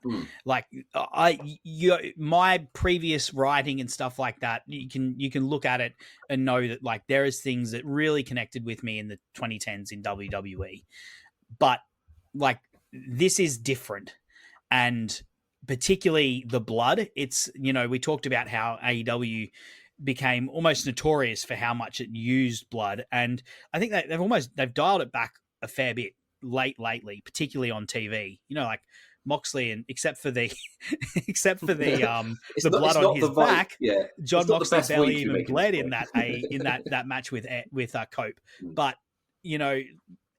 it's hard to remember how transgressive it felt when Dustin started bleeding the amount that he did in this match. And how much that elevated this match because it had been something that we hadn't seen for so long. And like this is a match that is about the blood that these two people share in their veins, and then it's getting spilled everywhere, and it's all over both of them as part of the match. And this is one of my favorite episodes to record as well. So number 14, episode 14 with the Doc Chad Matthews. Shout out to him. He doesn't really frequent wrestling discussion anymore, but he is a great author and podcaster, or previous podcaster, I guess, from Lords of Pain. And we talked about Dustin versus Cody, and just a match that still makes me emotional to this day thinking about it. You're right too. We're right to go on, Imp, or do you want to talk a little bit more about Dustin and Cody? We're getting to the end, so you can let loose a little bit here. I'm taking the leash off a little. I was going to say you can listen to the episode with Doc or any of the top 10 countdowns we've done, because we've waxed lyrical about this match so much. Every countdown we do, we are going to talk about this, because it's kind of like for original AEW fans from like year one or like day one, I feel like this match will always be top 5. Like it's going down a little bit. This era is delivering so many good matches, like because it was always near the top, and then a revolution happened with their tag match, and it was always near the top. But then we got Ospreay Danielson. It's just like there's just so many incredible matches happening at the moment that I feel like year by year it nears closer to number 5 in the top 5, but it's still it's going to take a lot for it to actually knock it out, just because it's in my heart. It just means so much. Also, the final note is that for me, this is the match that feeds into Cody's WWE run the best, because its entire point is we have to move forward. We have to let the Attitude Era die, which is a note I was making earlier, where at the time, WWE had been in this phase for years of the legends of the past are the actual stars, and this current generation, they're not up to it. It was kind of just a feeling you got watching WWE, and Cody Rhodes he was there for kind of like the starting of that. So he's kind of just there. He was there experiencing it. He was watching the current crop get shafted, like constantly just pushed down. And he's like, we have to move on. You can't just still be like, oh, the biggest stars are Stone Cold and The Rock. Like, no, make your own new biggest stars. And this match that was the story of it. And Dustin represented the Attitude Era within it all. They did some amazing like road to videos, which were really well done as well. But yes, to see that now Cody is actively doing that in WWE itself, it ties in really nicely with this match. Yeah, his belt says Attitude Killer on it. Like it's There's so much about that match that is incredible. I feel like if we think about comparisons and things like that, it's almost like this is like the equivalent of a like Hulk Hogan versus Andre the Giant sort of thing, where, looking back, wrestling has progressed so far beyond that, but it's still like just this landmark for how iconic it is in the mythos of the promotion almost. Yeah. Anyway, look, that's a thought we can ruminate on in another day. But let's continue on. We've got 2 to go. If you're flicking through, you'll know the list. You'll know of episodes in the feed. You'll know what there is left. The 2 that are left, and number 2, I'll go to. It is Hangman Page versus Swerve Strickland, Texas Death, episode 43. I covered it with Lyric Swinton, another podcast I really enjoyed doing. Shout out to Lyric, and shout out to, I actually got some feedbacks directly from AEW in relation to this one, and that was very flattering when I heard that. So shout out to whoever's listening there as well. But yeah, look, like, what a feud between these two, and it's only gotten better. That's the great, like, what a feud it was. An incredible match, like, where they just come out and Hangman literally drinks Swerve's blood in the match. You talk about setting the scene for, like, something that's going to be perverse and violent and uncomfortable.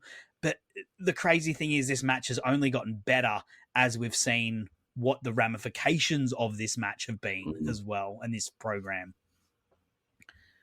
This is it's the type of thing where I think I'm trying to remember the actual timeline for it.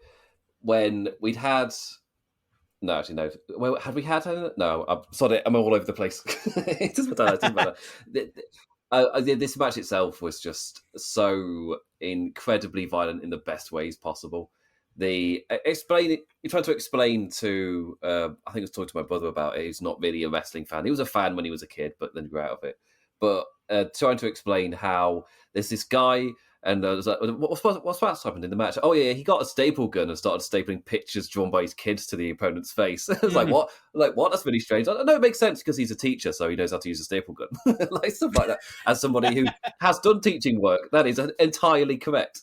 Like, you become so good with staple guns. You can, they are your best friend. You will use them so often. But learn where the school keeps the staples reserved, because you will need to know that. You will use that so often. But yeah, they just, it's one of those ways tied in with the emotion as well, and it is the moment where he drinks Swerve's blood, where the kind of just feeling in the arena completely shifts and changes, where suddenly you just get that feeling that you're watching something different. That feeling where you're watching something special. Yeah, and you just immediately soaked into this. Pardon the pun, I guess, because it was blood soaking into Hangman. But yeah, it's there's some of the accidental stuff which really adds to it, like when the barbed wire just gets wrapped around Hangman's hair. I think it's from the steel chair shot from Swerve when he's up on the corner, and it just gets accidentally pulls on his face. It's like, oh my god, no! It seems horrific. But it's one of those matches again that escalates so incredibly well. Like all the way to the outside, and the way we talked about how the ending then mirrors what he did to Moxley back at Revolution at the start of the year. Like it's all of the details of Hangman are always incredible, and this was the match that made Swerve a main eventer. I've talked about like little elevations beforehand, but this was the one where he is now, because it was that weird period where he's there's people with AR Fox is in his stable, they're not in his stable.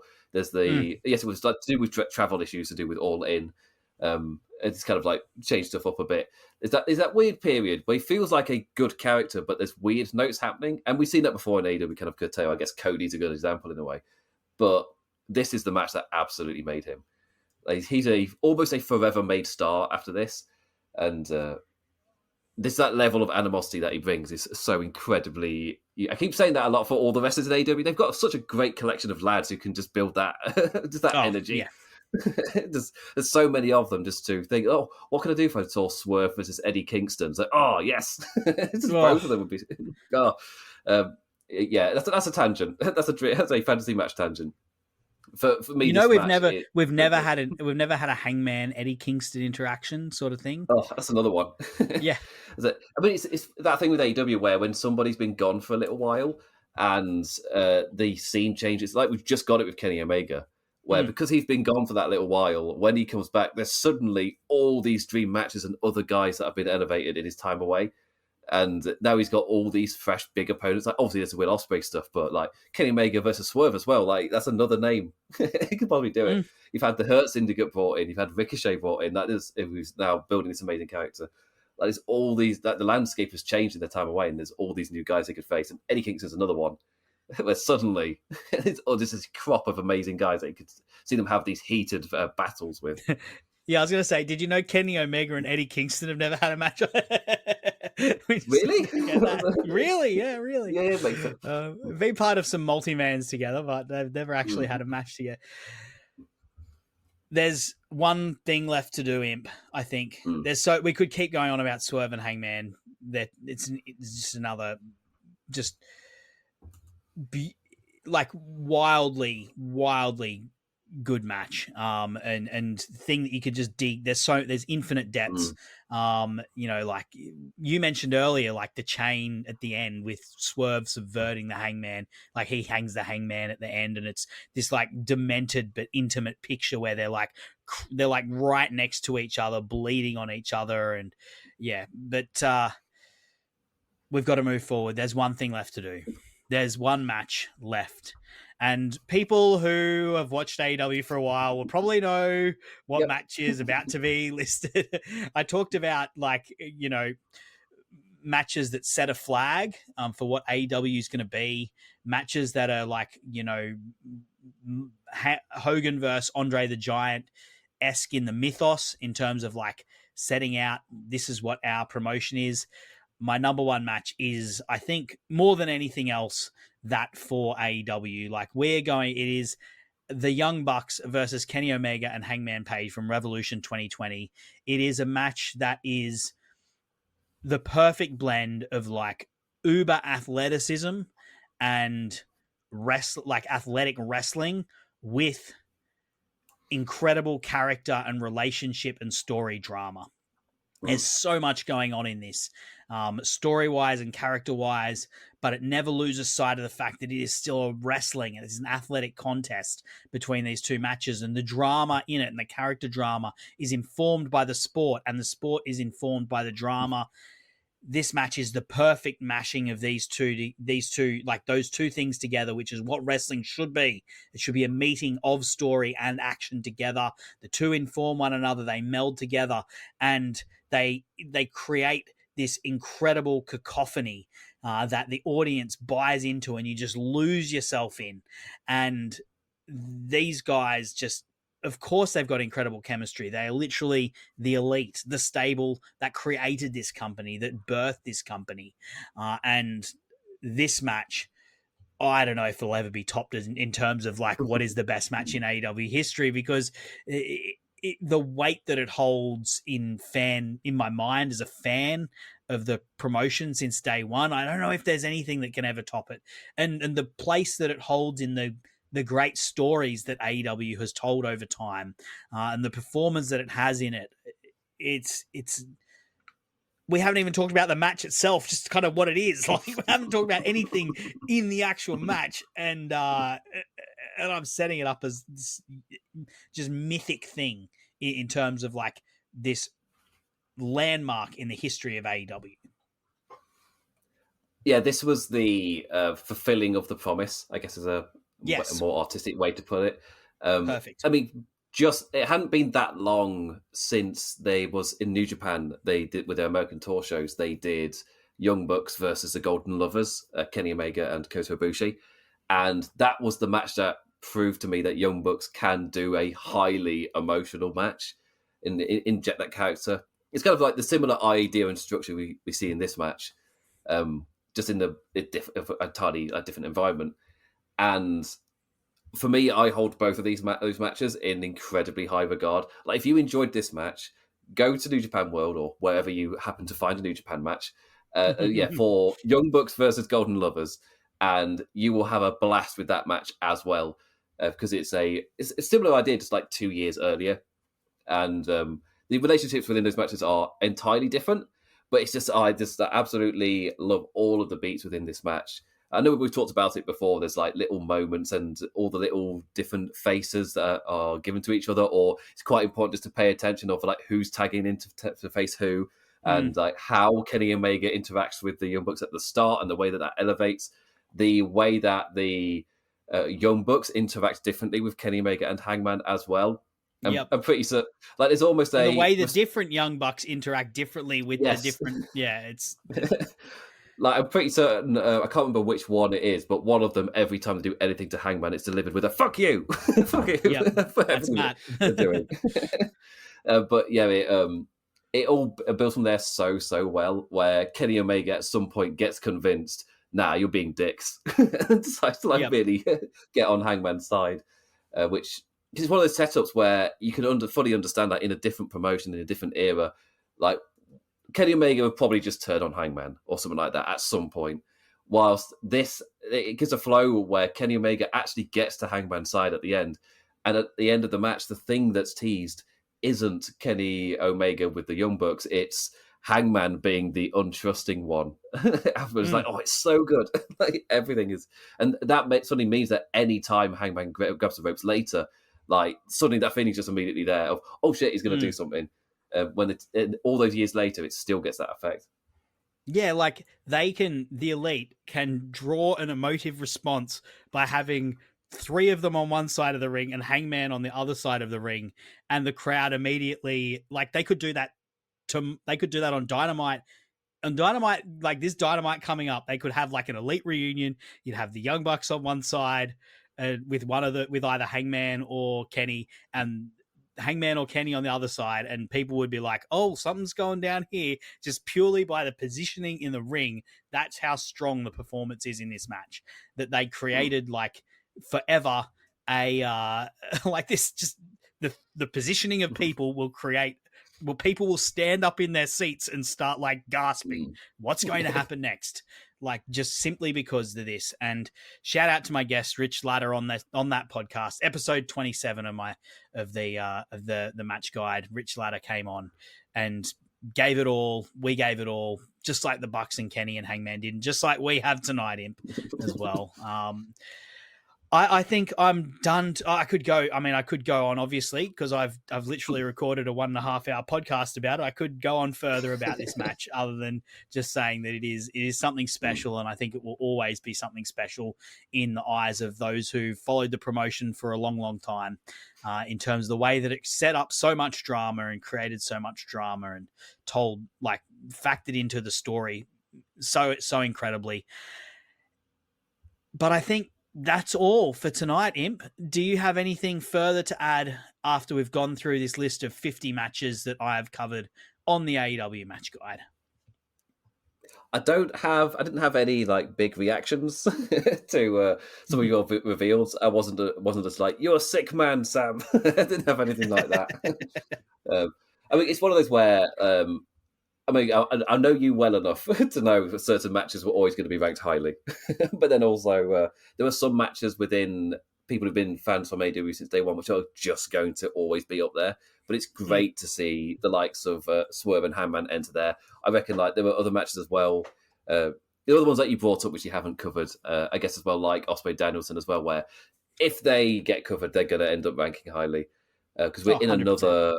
We're in such a hot period for really strong matches being added to it. And like even just the most recent show we've had, and we've got Dynasty coming up as we're recording. Like, it's just, there's such a high quality at the moment. And there's other like heartfelt stuff too, like Young Bucks versus Darby Allin and Sting. Like they're not just delivering in terms of like a hot in ring product type of thing. You also get those huge emotional beats too. Yeah, and it's. I was talking about on a different show that there's AEW has this ability just to make you feel, and other promotions just don't have that. I think I was talking about the steel cage match at Madison Square Garden for Monday Night Raw, which was used as a setup a triple threat for WrestleMania. It's like it was a staging for an interference return set piece, which is just. And I was comparing that to I had just that weekend watched Fletcher versus Ospreay in their steel cage match, and it's just night and day.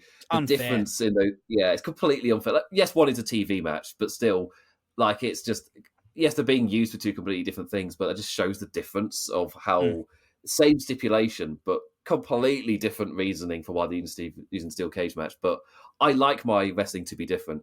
I'm perfectly mm, fine with WWE being the more spectacle kind of show and leaning more into that. And I don't want them to ever lean into what AEW does, because AEW being the promotion where Hangman Page after a match can turn around and make a woman shriek in fear because he mm. might go back to the steel cage for swerve.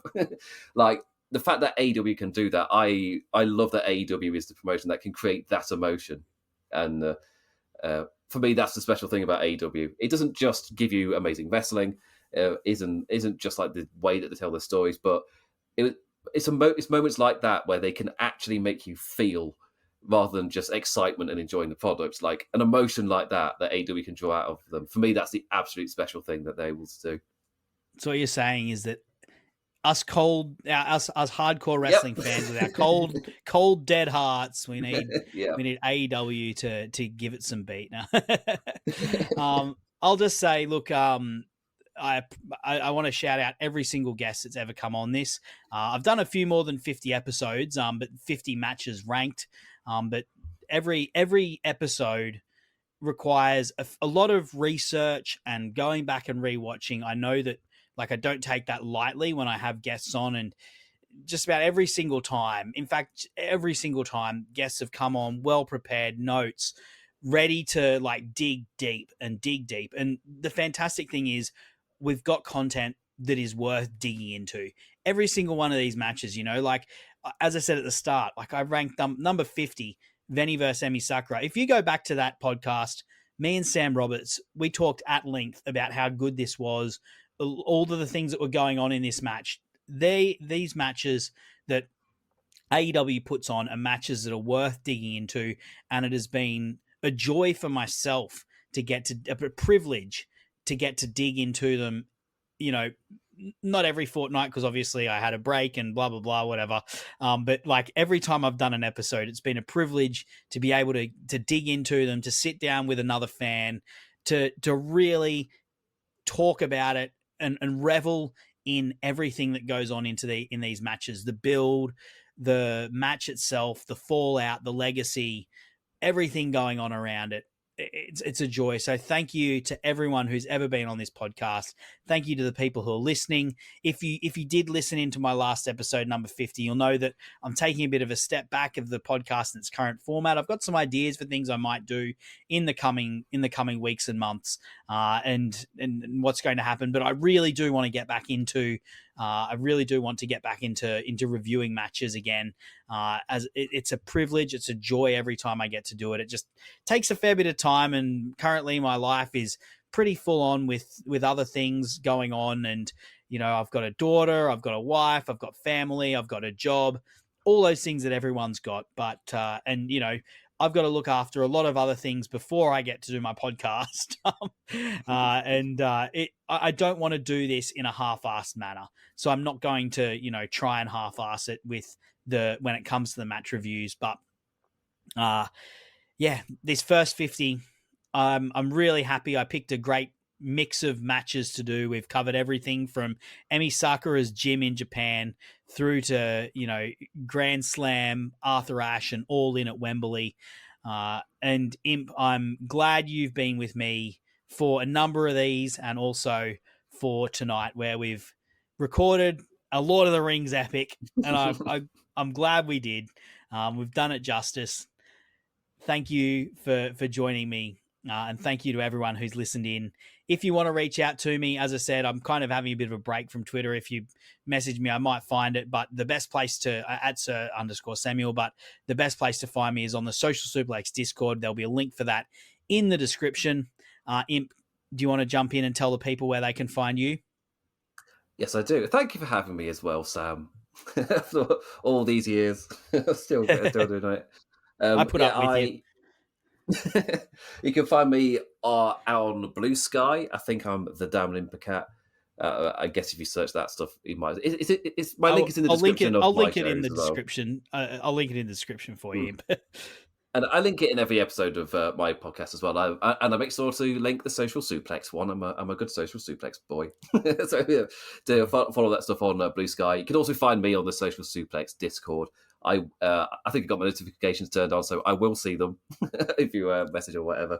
There's the Imps WWE Adventures on the Social Suplex main feed. It's also got its own feed now if you want to go help support that.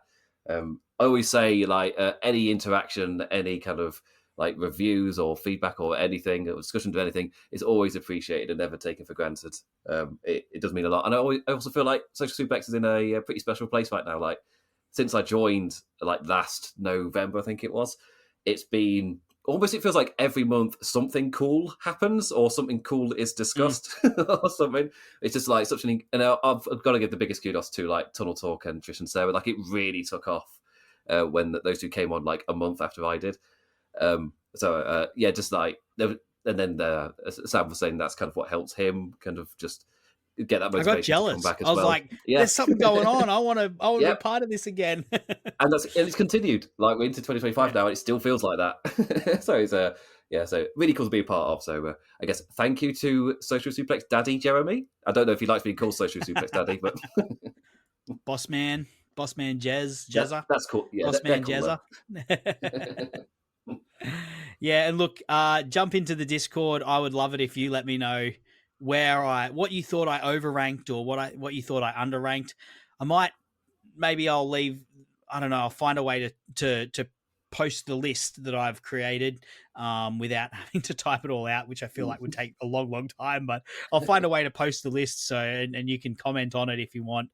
Let me know what I ranked too highly or not high enough, and what you would have as your top 5 or your number 1 or your number 50 or whatever you want to say. Come to the Social Suplex Discord, jump into the AEW Match Guide thread and chat to me there. I'd love to see you there. But Imp, it's been a pleasure. Thank you again. Thanks for everyone who's listened. Thank you for rating. Thank you for reviewing. Thank you for buying merch. Thank you to Joe Saba for giving me a lift up to see AEW Grand Slam in Australia. I wouldn't have been able to get there without you, mate. Thank you to all the guys at Social Suplex. It's a pleasure and a joy to be part of this network. And yeah, I look forward to continuing to deliver podcasts out every fortnight. And I'm sure I will speak to you all again soon. Thanks for listening to the AEW Match Guide podcast. If you enjoyed the show, then you can subscribe on the podcast app of your choice so you never miss an episode. Also, feel free to let me know on Twitter at Sir_Samuel. I'd love to hear from you. The AEW Match Guide podcast is brought to you by the Social Suplex Podcast Network, where you can find many other fantastic podcasts discussing not just AEW, but all parts of the world of professional wrestling. Looking forward to seeing you again next week. I'm Sam Brown.